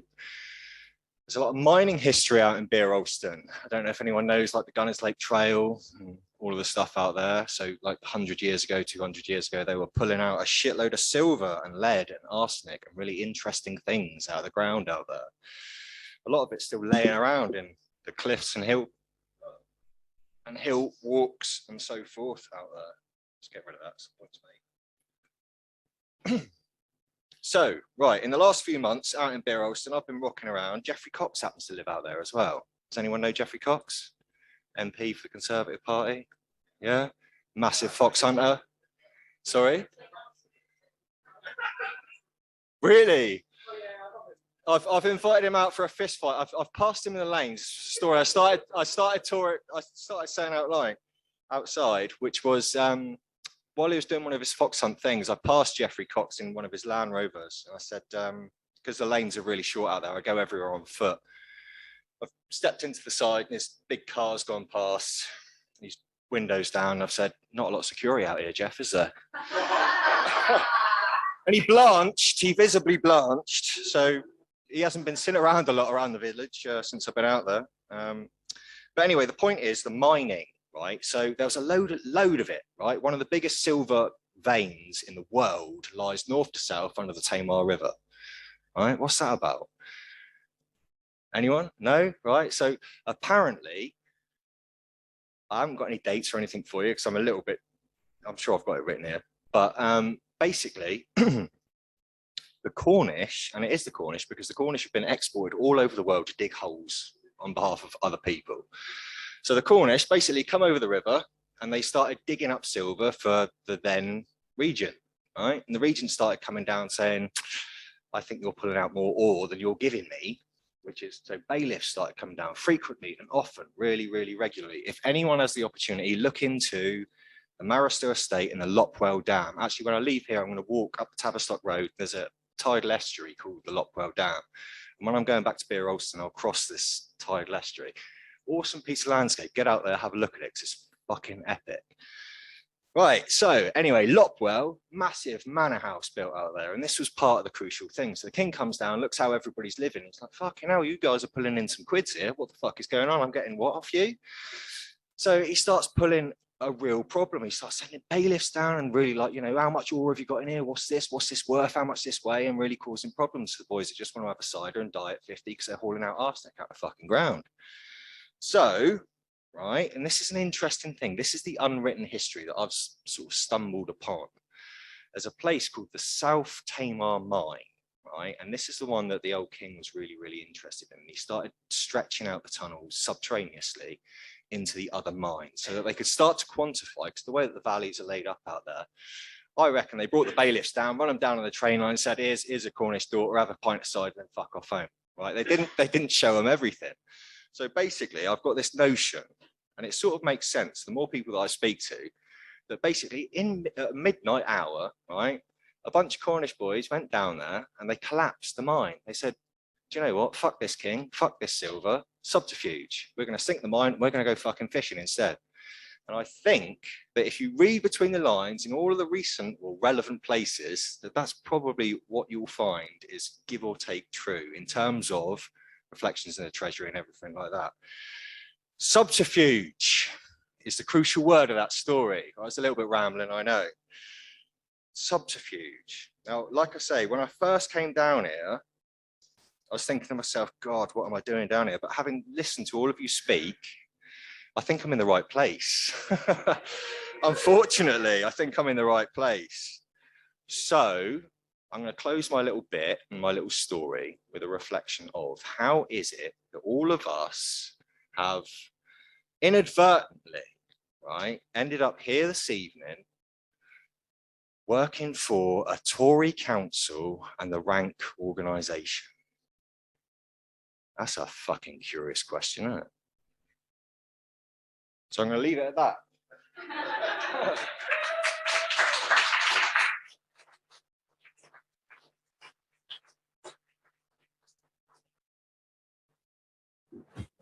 Thank you so much, Aaron Valerio. Woo. What's up? Okay, is that what you've been reading? Oh, you've written a book. Okay. So if anyone's interested in what Aaron's just talked about, please speak to him about his book. And he also does a lot of painting and a lot of art workshops. So Aaron's also an educator. So if anyone kind of wants to buy paintings, if you go to Arts by Valerio on Facebook, that's where he's got stuff for sale. Yeah.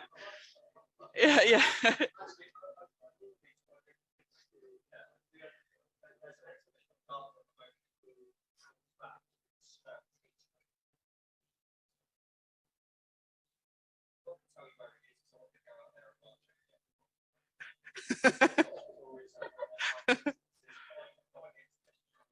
Cool.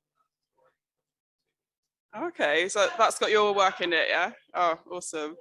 Okay, so next we have poetic comedian or comedic poet, Edward Tripp, formerly known as Roisin's brother, but recent name change. So welcome, Edward Tripp, and hand over the mic to you now for your wonderful performance. Thank you.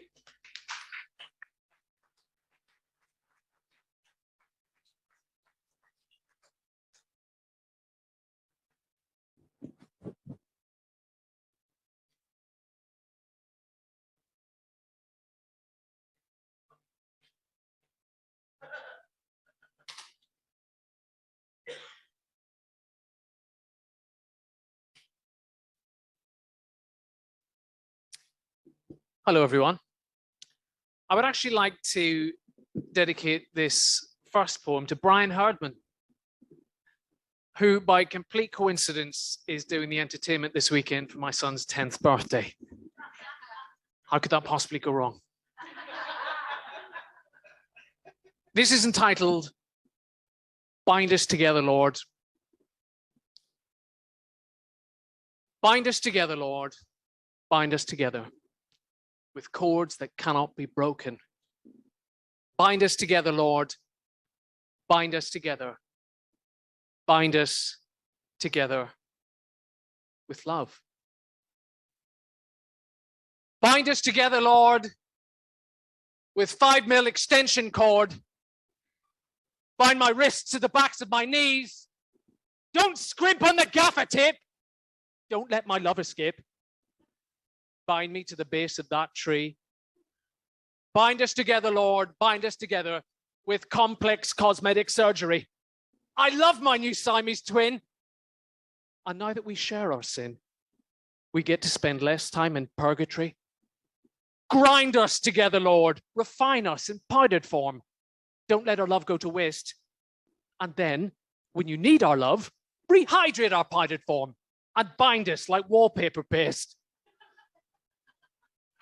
Bind us together in PVC leather. Tickle our feet with the tip of a feather. Cast us outside in all kinds of weather. Bury us screaming like counterfeit treasure. Fondue our souls in hot molten cheddar. If there is only one God, if there is only one bind, and he/she disagrees with me, I'm sure they'll show me a sign.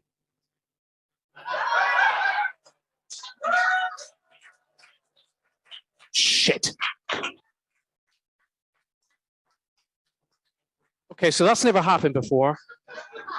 I blame you, Brian.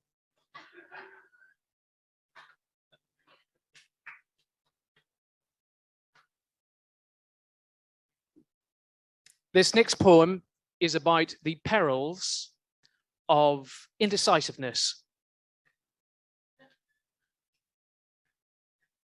This isn't part of it. The title of this poem is 12 Seconds.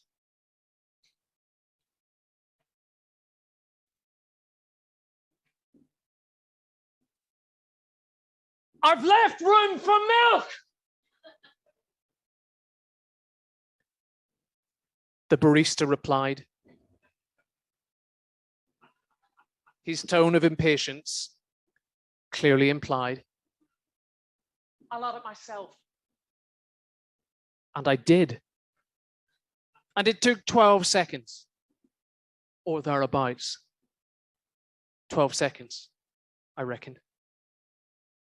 But when I left the shop, I trod on a bee that wouldn't have been there at 8:53. 12 seconds ago. 12 seconds, I reckon. It was one of those crazy crawling summer bees, full of nectar, overconfident, just pleased to be free from the hive, just pleased to be free and alive. But destiny then audibly arrived with a size 9 crunch. 12 seconds ago. 12 seconds, I reckon. What I didn't know was that bee had been fated to fertilize a flower, a rose with karmic cosmic power, and a petal that was scheduled to fall 1 year from now to catch the breeze and land on the hand of an indecisive lover at the moment of proposal. That petal would have served as an omen and thrown them the baton of love and succession. A baby who would have become a girl, who would have become a woman of science.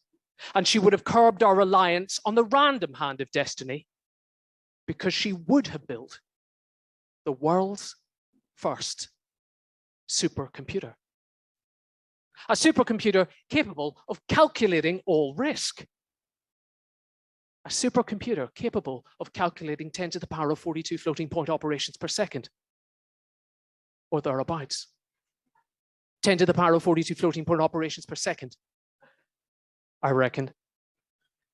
And had I not trod on that bee 12 seconds ago, 12 seconds, that computer would have gifted man the means to see the seed of COVID-20 with plenty of time to catch and confine that panda. That lonely, unassuming panda with a wheezing chest, a fever, and, well, you know the rest.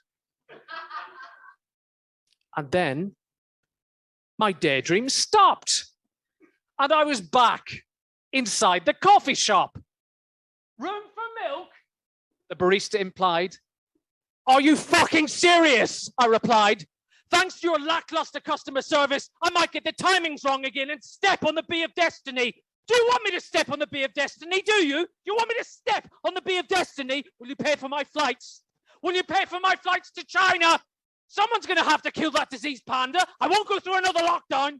I'm going to strangle that panda, and I will. I'll pretend it's you.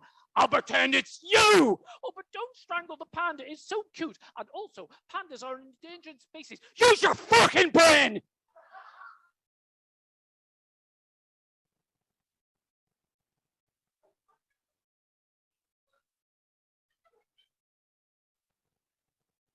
I was then asked to leave. Yet another coffee shop.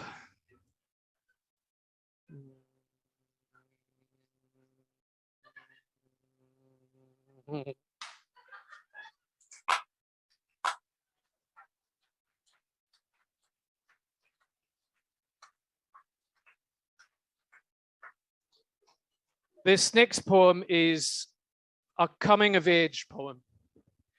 And I'm going to dedicate this coming of age poem to anyone in this room who has reached a particular milestone. This poem is called The Middle Ages.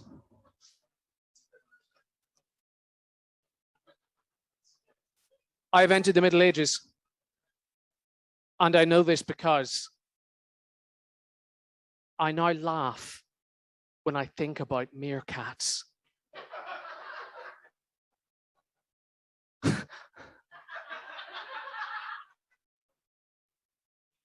I have entered the Middle Ages, and I know this because I specifically requested a beer mat. I was never like that. I have entered the Middle Ages, and I know this because my body lacks vitamin D. I have entered the Middle Ages, and I know this because I now need to push when I pee. I didn't see that coming. I have entered the Middle Ages, and I know this because my tacit is musty, my trencher is soggy, my vellum is dusty, my glebe-land is boggy, my armour is rusted, my tunic is soaken, my bushel encrusted, my wax seal is broken. My breastplate is dented, my flagstaffs are burned, my posset fermented, the plague has returned. My cat is a witch, my livestock is rabid, my plough's in a ditch, my drawbridge is flaccid, broken, my drawbridge is broken.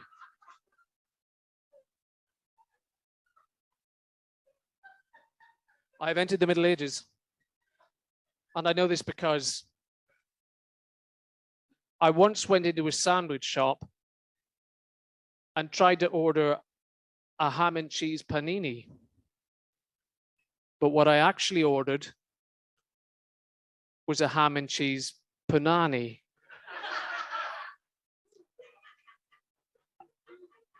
And when I tried to correct myself, I accidentally said panani a second time, which, if anything, made it worse.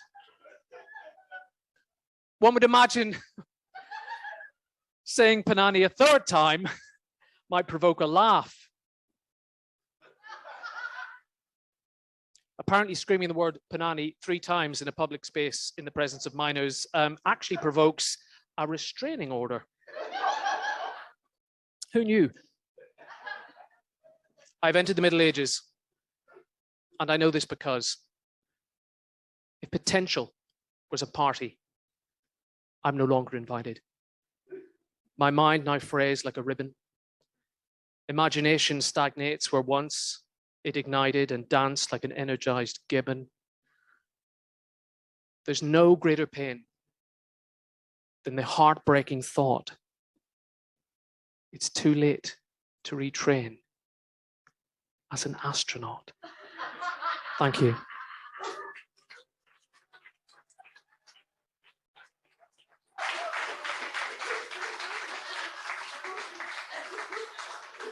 My final poem, and I'll make this snappy, my final poem was born in the first lockdown. I don't know if anyone noticed, but in the first lockdown, there was a habit of people growing beards.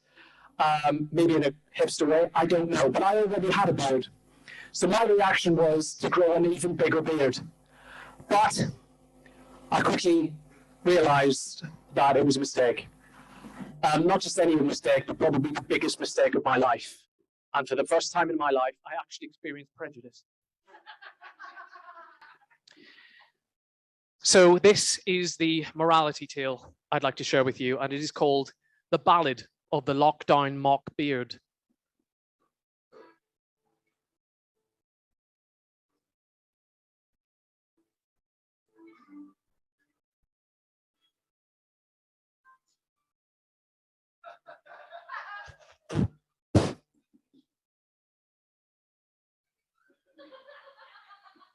What do you do with a lockdown mock beard? No, don't repeat it. Just bear with me. It'll make sense. No, it won't. It won't make sense. What do you do with a lockdown mock beard? Sit on the swings in the park and look weird?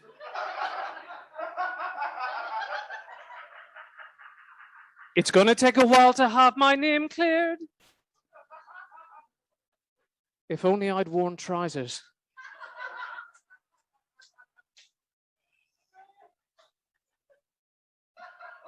There's nothing worse than the smell that lingers from eating sardines from a tin with your fingers. Oily fingers makes it difficult to swipe on Tinder. Yes, my wife has left me.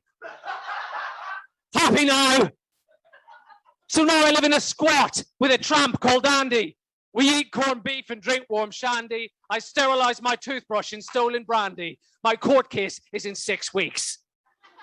I pretend to be a pirate and climb the sail mast. I toast my fellow pirates with a gin-filled hip flask. But when the drunken haze has then passed, I realize I've climbed a lamppost. I've actually climbed a lamppost. I've climbed a lamppost. I've climbed a lamppost beside a playground. The cheering pirates were actually screaming children, and now I'm electronically tagged again.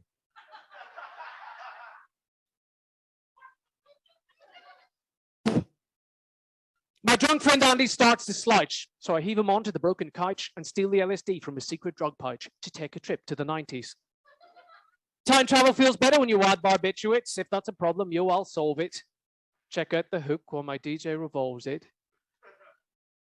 Ice, ice, baby.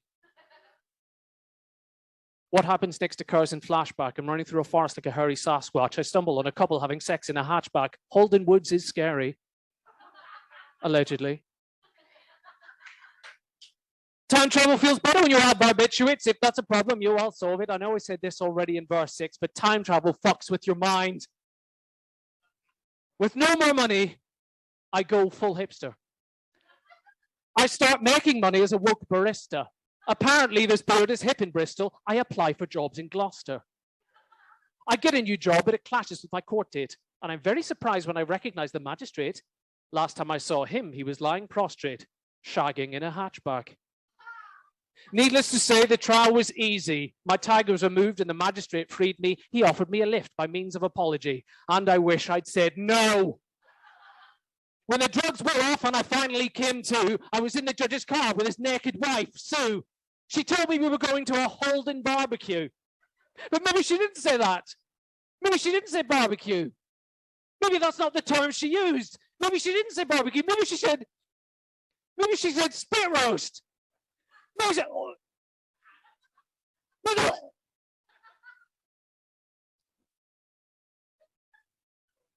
As I lay on the leaves, I tried to forget my pain and my shame and my rage and my debt. But one single phrase summarized my regret. And that phrase was this. Gillette is the best that a man can get. Gillette is the best that a man can get. Gillette is the best that a man can get. Gillette is the best that a man can get.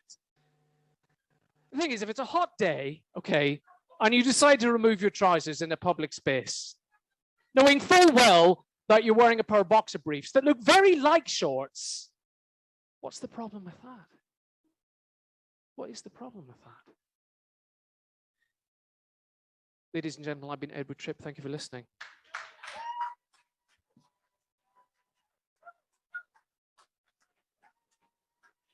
I don't know how to do that.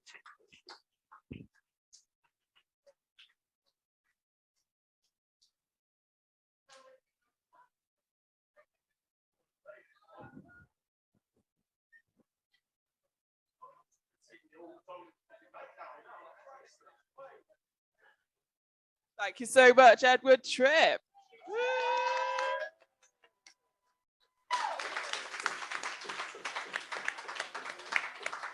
Got this geezer. Mike's not even on. Got this geezer. Is it on? Over there. Got this geezer called Dean. So we thought, well, I did a bros top once for a gig. So I thought we'd do Dean Hutchinson. And see how much he's on it.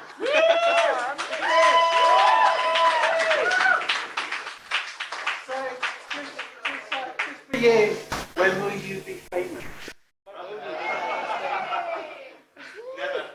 Yeah, so these t-shirts are on sale if anyone wants to buy one. They're right there. Dean Hutchinson.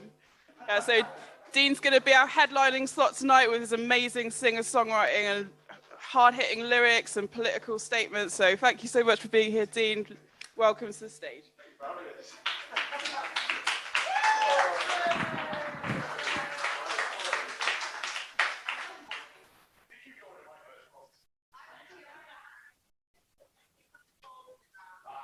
Nice, all nice.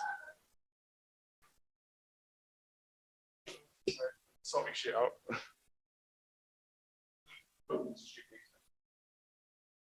Talk amongst yourselves. It's all right. It'll take me a minute.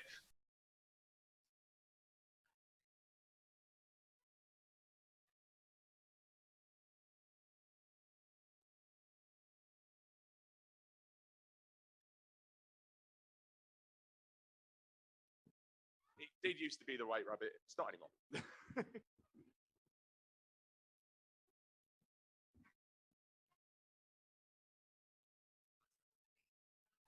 Jack Chams, Tusks, you name it. People come into my pub and going, "Oh, it used to be this." Like, we fucking know. I'll tell you what. One thing I'll say before I start: how the fuck? Ooh, hello. Generally, right, I've got this thing that happens to me when something really hits me and makes me laugh, and I start losing control. And I go, "Oh no!" And I can't stop laughing from that. I just ended up in a little fit, and it happened there. And like I was biting my fucking lip and everything, and it happened. I just went, "Oh no!" Like, I'm supposed to play after fucking hell, shit. Shit. Yes. Like, and I also feel really bad. Like, I'm probably going to bring the tone down now. I apologise. Fucking absolutely fantastic stuff, mate. I thoroughly fucking enjoyed that. I'm going to sing about suicides and stuff, and I've got this fucking stupid grin on my face. Fucking hell. Yes, death. It's funny. Oh, it's not though, is it? Hello, ladies and gentlemen, Wonderzoo. My name's Dean Hutchinson. If you haven't seen me play before, I apologise. The next half hour, I'm either ruining your evening or making it. But before I start, I would like to say a massive thank you to all of Wonderzoo for putting this on and for inviting me back to play. Do phenomenal work. Please give a huge round of applause for them.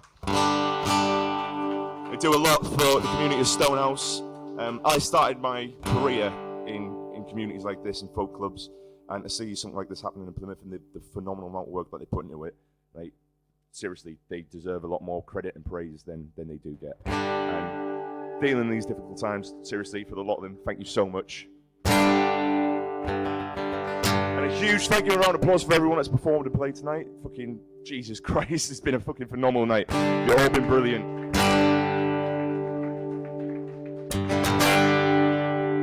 And I did hear about trigger warnings. I'm from the northeast of England, if you can't tell by my accent. I've lived down here for 7 years, so if you can't understand me, it's because I've had a beer.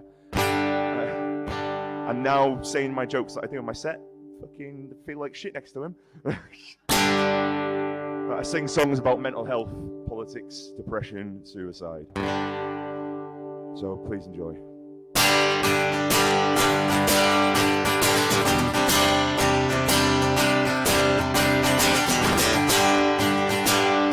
So it's not a choice, you have to participate.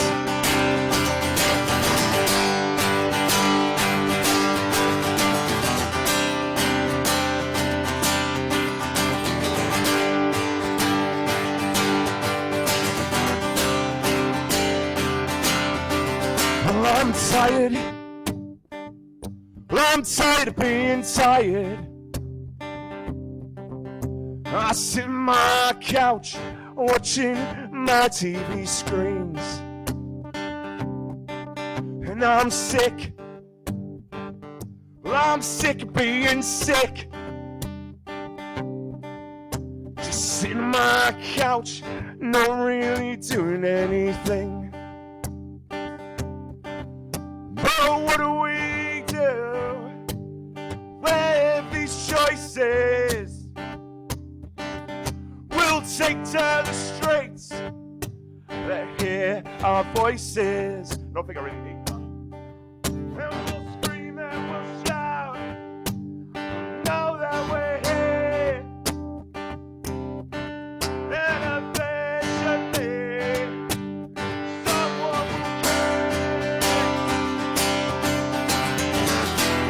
Just like these images, your TV screens. The politicians tell you those lies. War-torn child whose war's not theirs. Like their dreams will crash and burn. We will crash and burn. We will crash and burn. We will crash and burn. We will crash and burn. And we'll rise up. when the pub's shut, we'll take all our shortcomings and everything that we've done wrong. There are no masters here, no ivory towers, just politicians selling off their second homes. But they cannot divide us, no, they cannot win. If you stand beside us, then maybe we can win.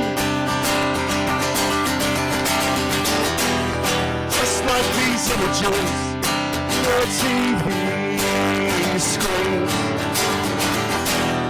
Politicians tell you those lies. What's on sale? Whose war's not theirs? Like these dreams, we crash and burn. We will crash and burn. We will crash and burn. We will crash and burn. We will crash and burn. Just like these images, your TV screens. Politicians tell you those lies. What's on child whose war's not theirs? Like these dreams, we'll crash and burn. We will crash and burn. We will crash and burn. We will crash and burn. We will crash and burn.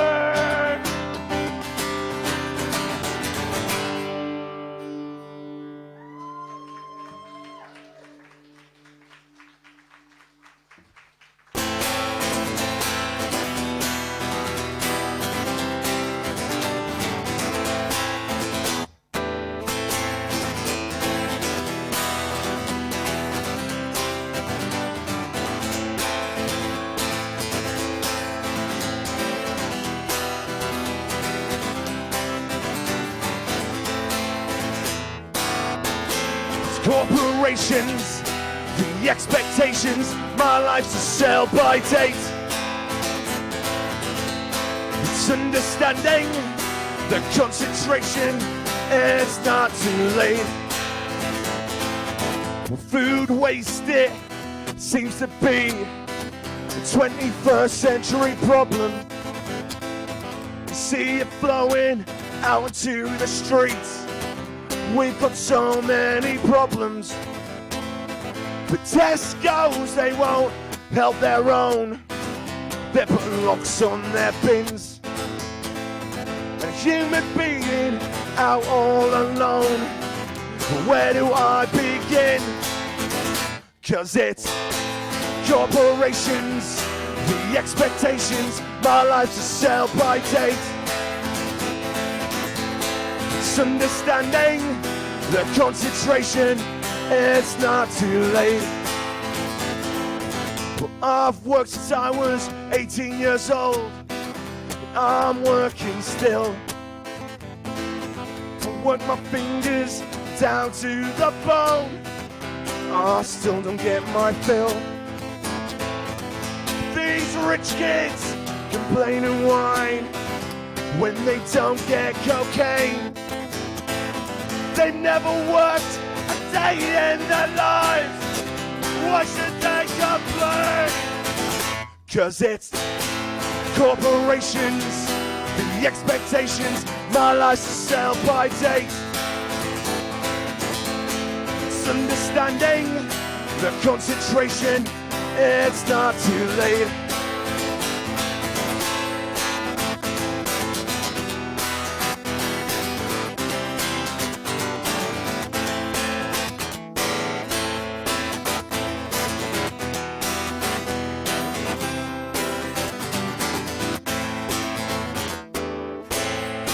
Work hard. You play hard, try to make a life for yourself. You slave your days away just to work for someone else.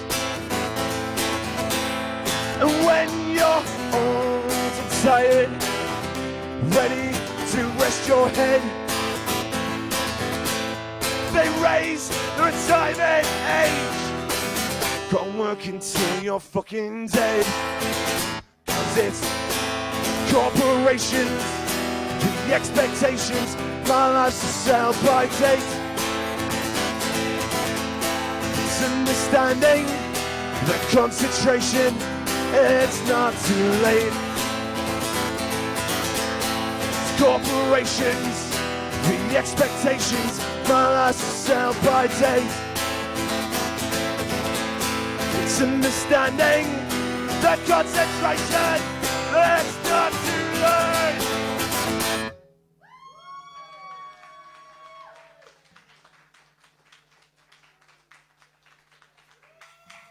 Thank you very much.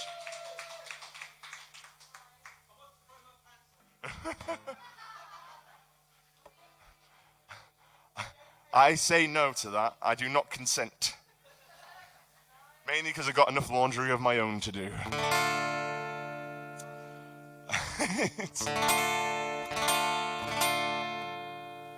I'm going to apologise to my fiance, the lovely lady in my mask, proper COVID safe. The next two songs are not as upbeat and angry and punky as I've just played. This song's a true story. Because I'm from the northeast, I had to work in a factory. Because you've got no choice in the matter. I'm from an industrial town called Newton Aycliffe. If you ever visit northeast, avoid it. It's not the funnest places to grow up, being me, or anyone actually of a left standing. Thank you very much. But I used to work in a factory, and there was a lot of Polish workers there. And there was one guy whose name I can't pronounce, and he just used to, every time he tried to talk to him, he goes, "Paul, my name is Paul." And like, all right, Paul. And he worked his arse off all the time to provide for his family in our country. He was applying for British citizenship. He was walking through his hometown, and because he didn't speak properly English, a couple of young twats from the town just opposite ours decided to attack him. And due to head trauma, he didn't survive. He wasn't a close friend, but anything like that happens, really fucking shouldn't. So I wrote the song for him.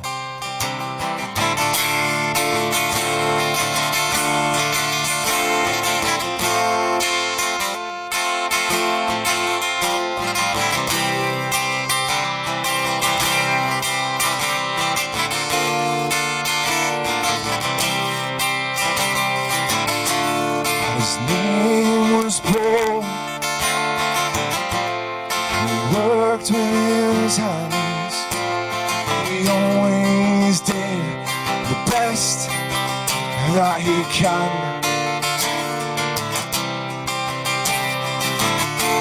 Well, 1,000 miles from home, his wife and his kids, never going to see him again.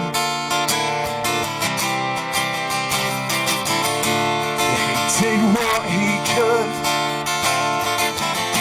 but they took that away from him. His house, his home, even his name. And then what did he get?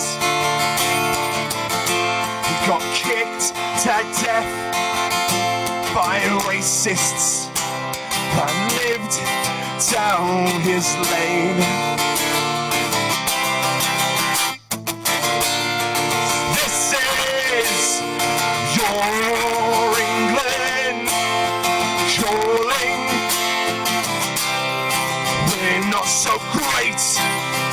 anymore.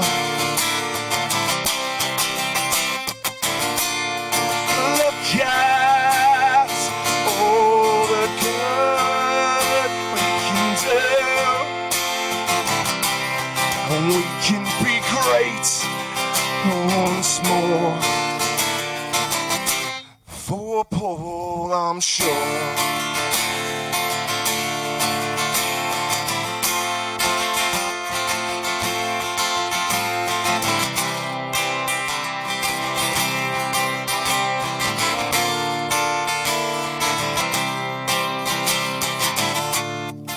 I despise anyone who'd take another's life, yeah, for the fun of it, 'cause they thought it was sport. So I raise my fists and I raise my voice to those they know they had a choice. But let me say, I don't wish a racist dead, but for their crimes they will hear my noise. This is your England calling. We're not so great anymore.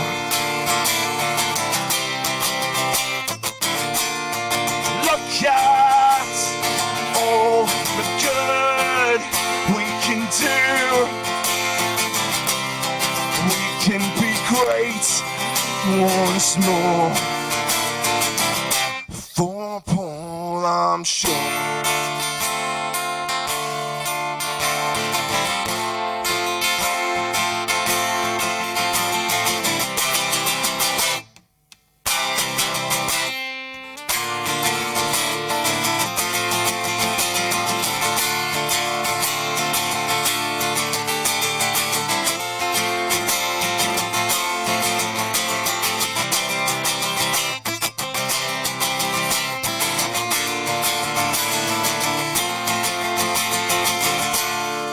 J'espère ranger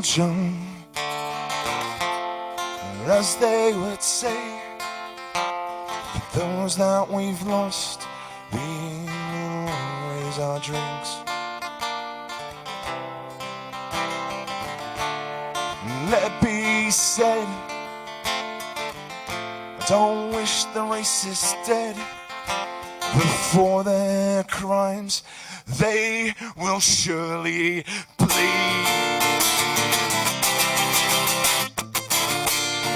This is your England calling. We're not so great anymore. Look at all the good we can do. We can be great once more. For Paul, I'm sure.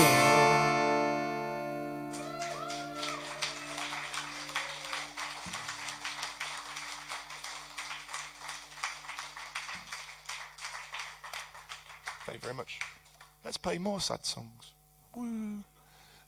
But this one's in the key of G major, so I could get away with it. Write a sad song in a happy key, no one can tell you're off. Unless they know music theory. They go, hang on a minute, hang on.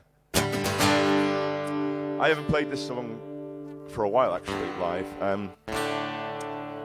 Mainly because I struggled to get through it. I had a conversation with my dad a couple of years ago. I hit this point in my life after a suicide attempt. In the space of a year and a half to 2 years, I lost 12 friends to circumstances. And I rang my dad up. I was like, dude, I'm like at the time I'm 25. I should not be going through this. And he's like, it happens, son. You get to a point in your life where people just start going. And logistically, I was an arsehole about it. Instead of writing a song for each one of them, I wrote a song collectively. To which I know for a fact if 3 of them were still alive, they'd kick my ass for it. Fucking part-time. Get your shit done, now, you got a job to do. But please join me in this and raise your drink for anyone personally that you've lost. And especially, even if you haven't lost anybody recently, with the climate that's happened, it can feel like we've lost people in this past year or so. We've not been connected as we are as humans. We should all be connected with everything that we love through the arts and society. And it's another thing of the reason why I wanted to play this tonight of now we're easing out of lockdown. I realised there's so many anniversaries that I should have met with friends and had drinks, and I didn't. So I think I'm just punishing myself by playing it tonight to remember the ones that I forgot for a year. So this song's called This Hurts.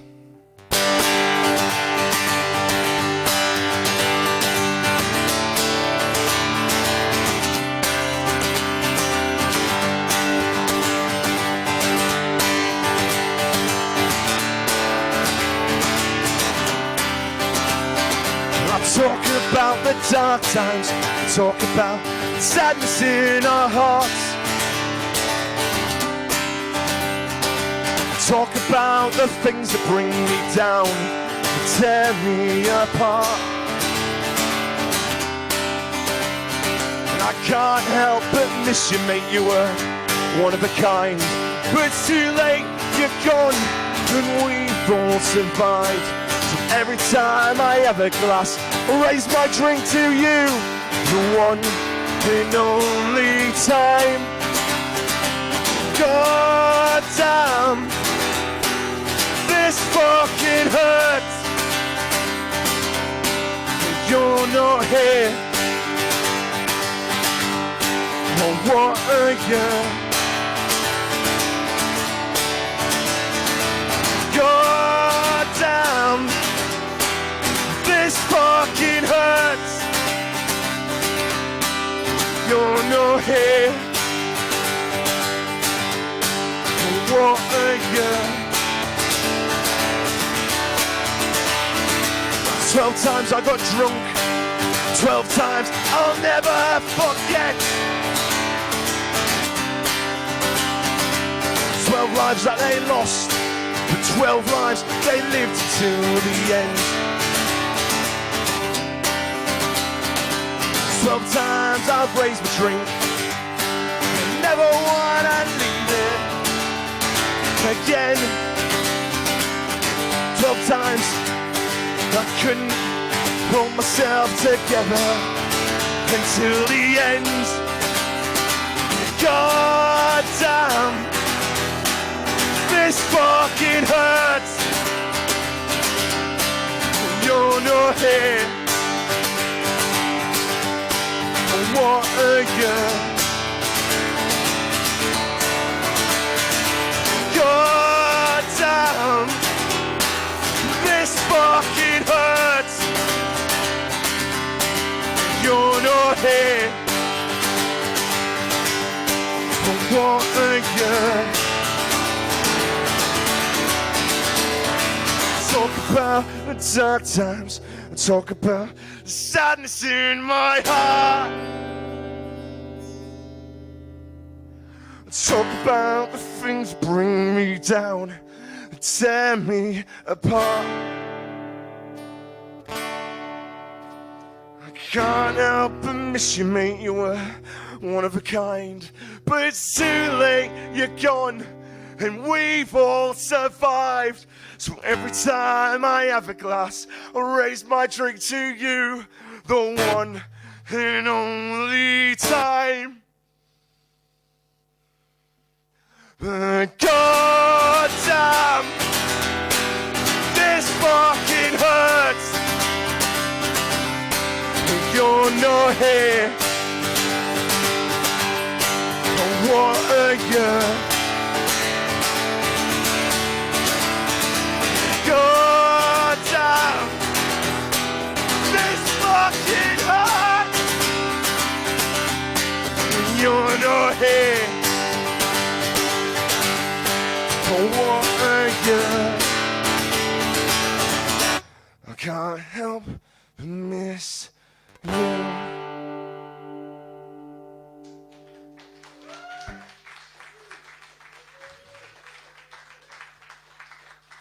To those that aren't here.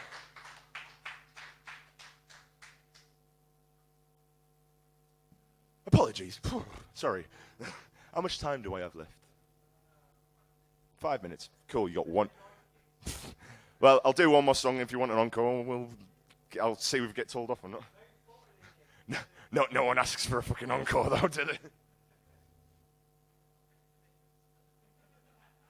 Our neighbours never like me. Well, if you've seen me play before, and this is my final song, you know what's coming next. There's a way. But I know I've talked about a lot of serious topics tonight, and I've noticed some people like, oh shit. It's okay, because the entire point about talking about topics, the reason why I do it and why I perform it in the style that I do, is because it needs to happen. We need to talk and express how we do, either in anger, in emotions. As long as we're talking about it, that's the important thing. So talk, cry, sort yourselves out. It's a safe space. So I'll end on my political songs. One of my political songs.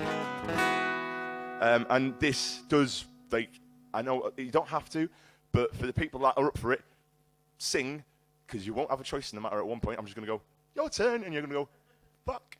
But the song's really easy. Cheese, Lane, Gary, everyone knows it. Amy will help you, my beautiful fiancée. She'll be shouting it louder than me over a mic. I wrote this song to piss off some Tories. And it's dated. I wrote it when the coalition started between the Lib Dems and the Conservatives. Conservatives, I'm being polite there, fucking Christ.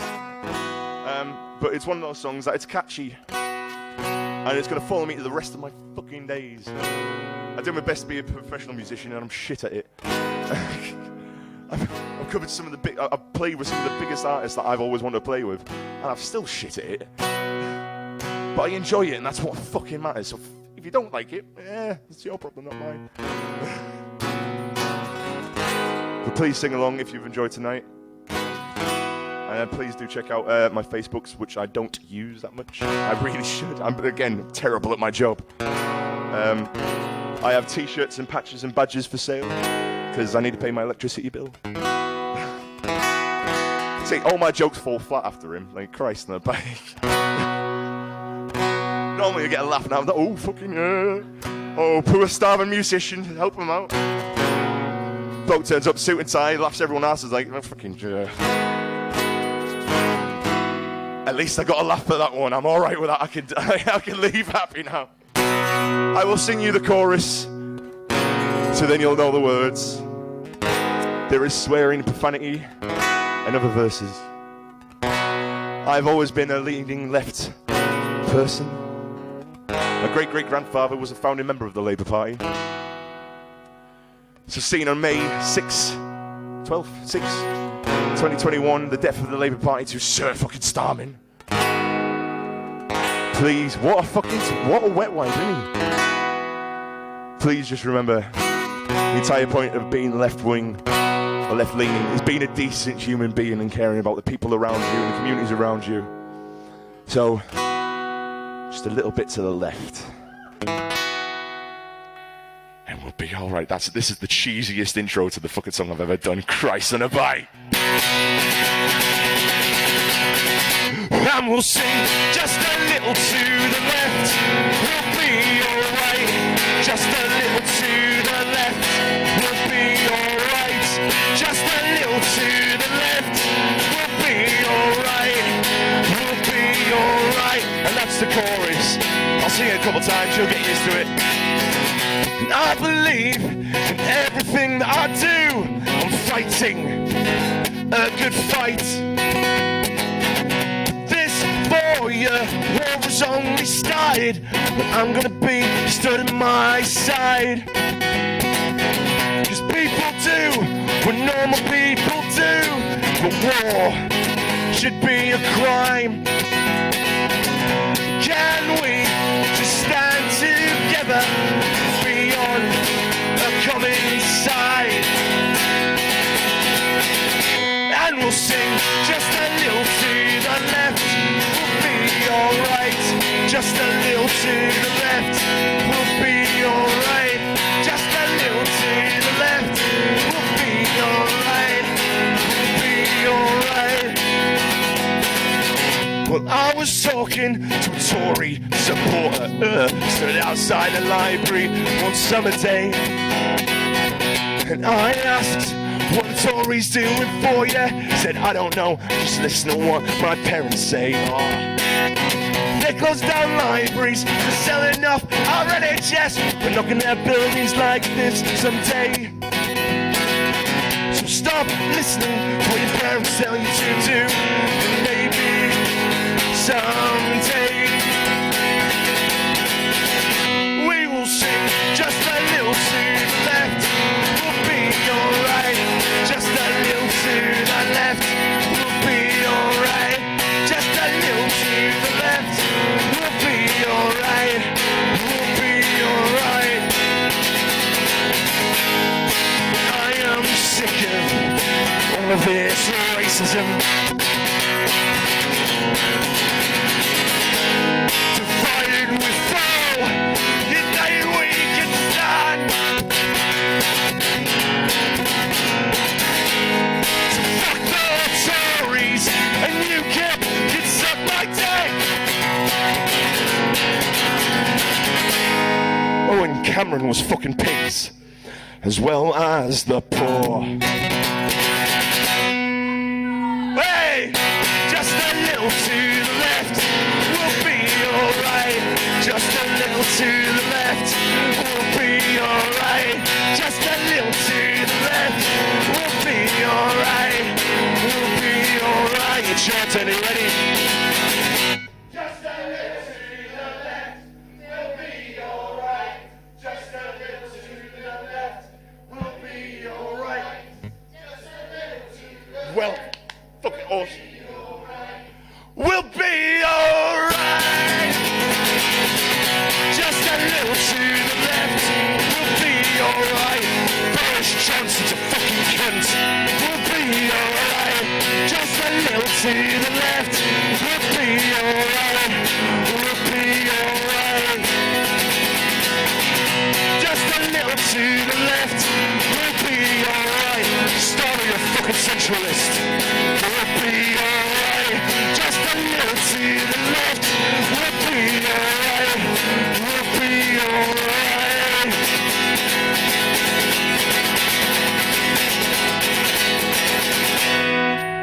We'll be alright.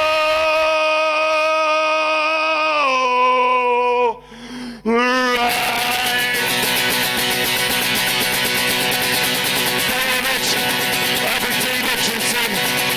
If you want to have a chat about some shit, come to us. If you come to a window zone, and all yourselves for coming down the road performance tonight. I hope you've had a good time. Look up yourselves, love each other, stay safe. I'll see you at the bar.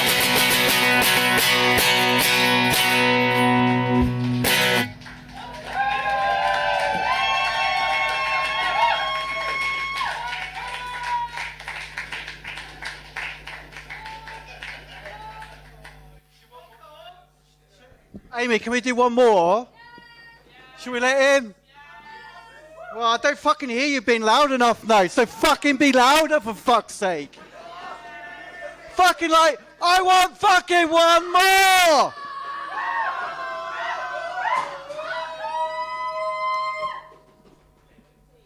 Yeah. I was gonna do it anyway.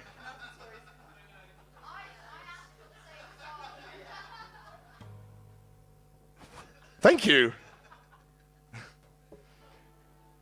How are we doing? I don't know how to start off with it. I'll go, yeah, I've done my shit. I've done fucking back. I'm gonna have fun with this one. So I wrote this song a couple of years ago, but I actually didn't write it. It's completely ad lib to prove my self-deprivation as a lyrical genius.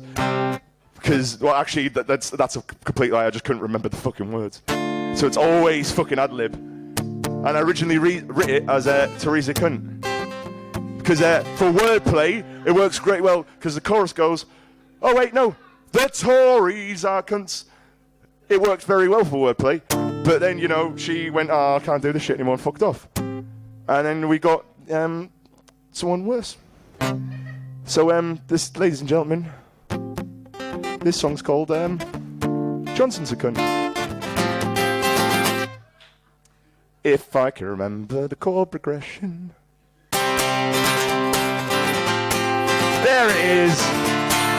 Again, completely ad-lib. It's just what's ever pissed me off this week. Ah, shit. Well, we had Teresa and her fields of wheat and her strong and stable things that she couldn't even stick with. She wandered around doing her little dances to ABBA, and then she fucked off without a crown. I'm glad we're without her. And then this fucking swat who used to be so sensible, he was an idiot, but he was always dangerous. Now in my songwriting, try to be sensible, at least a little bit polite. I fucking can't deal with this, 'cause Johnson's a cunt. Yeah, Johnson's a cunt. He may cut our benefits, but he'll never cut our hearts. Yeah, Johnson's a cunt. Yeah, Johnson's a cunt. He may cut our benefits, but he'll never cut our hearts. Only the machines that support them, because that's what he's fucking doing. Selling off our NHS and making us do without them, making it people with mental health struggling to find help, just cutting all the bridges without even fucking burning them. Because we're in together, the strong and the few.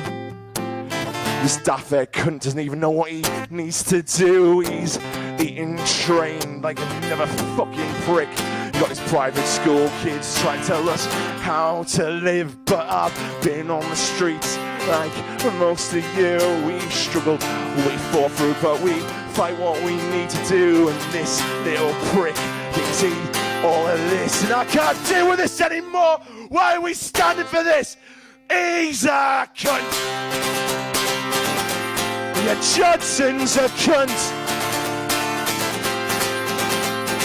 Make a benefit, we'll never cut our hearts. Oh, Johnson's a cunt. Yeah, Johnson's a cunt. He may cut our benefits, we'll never cut our hearts. Only the machines that support them.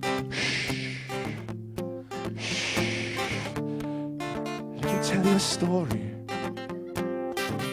do my best to be PC. It's fucking out the window by this point. I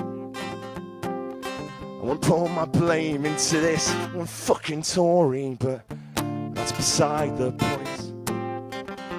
'Cause there's a full cabinet of collectibles of rich fucking scum taking everything they can, and now they're fucking on the run when the best one of them is fucking Cummins doing a driving test. Like, fucking hell, this is what we got to fucking deal with?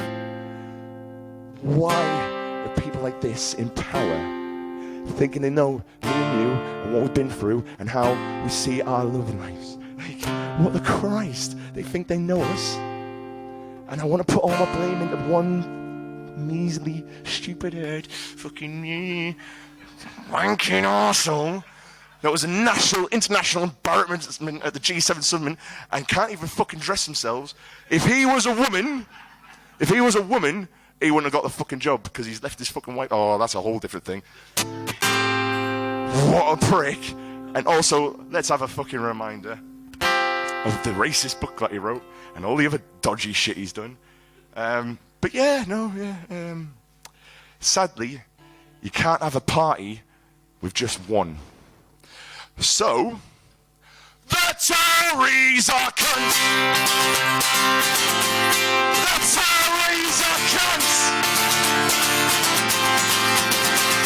They make our benefits, but they'll never cut. The Tories are cunts. The Tories are cunts. They make our benefits, but they'll never cut. Only the machines that support them.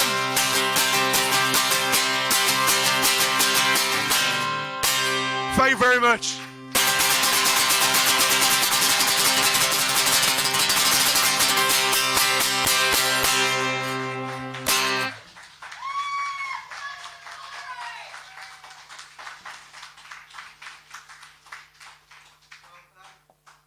Thanks, Dean fucking Hutchinson. Give him a clap.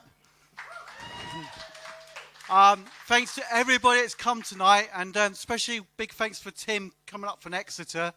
He does amazing stuff over there, and I'll tell you a little something. We've been doing Wonder Zoo non-stop right through it, and so has this guy as well. And there ain't been many of us that just been doing it right through, so give him a clap. And can we also give a clap to Amy and Nudge, because Nudge do fantastic stuff for Stonehouse, they really do. And also to Gabby and as well, been doing all this PA stuff over here. And Gabby, well, she makes things happen with me. Yeah, so give her a clap. And last of all, give Queen Chia a clap for MCing tonight. And don't fucking clap me, because don't want your clap. So, so good night and safe journey home, everybody. Thank you for a lovely time. Most needed. Thank you.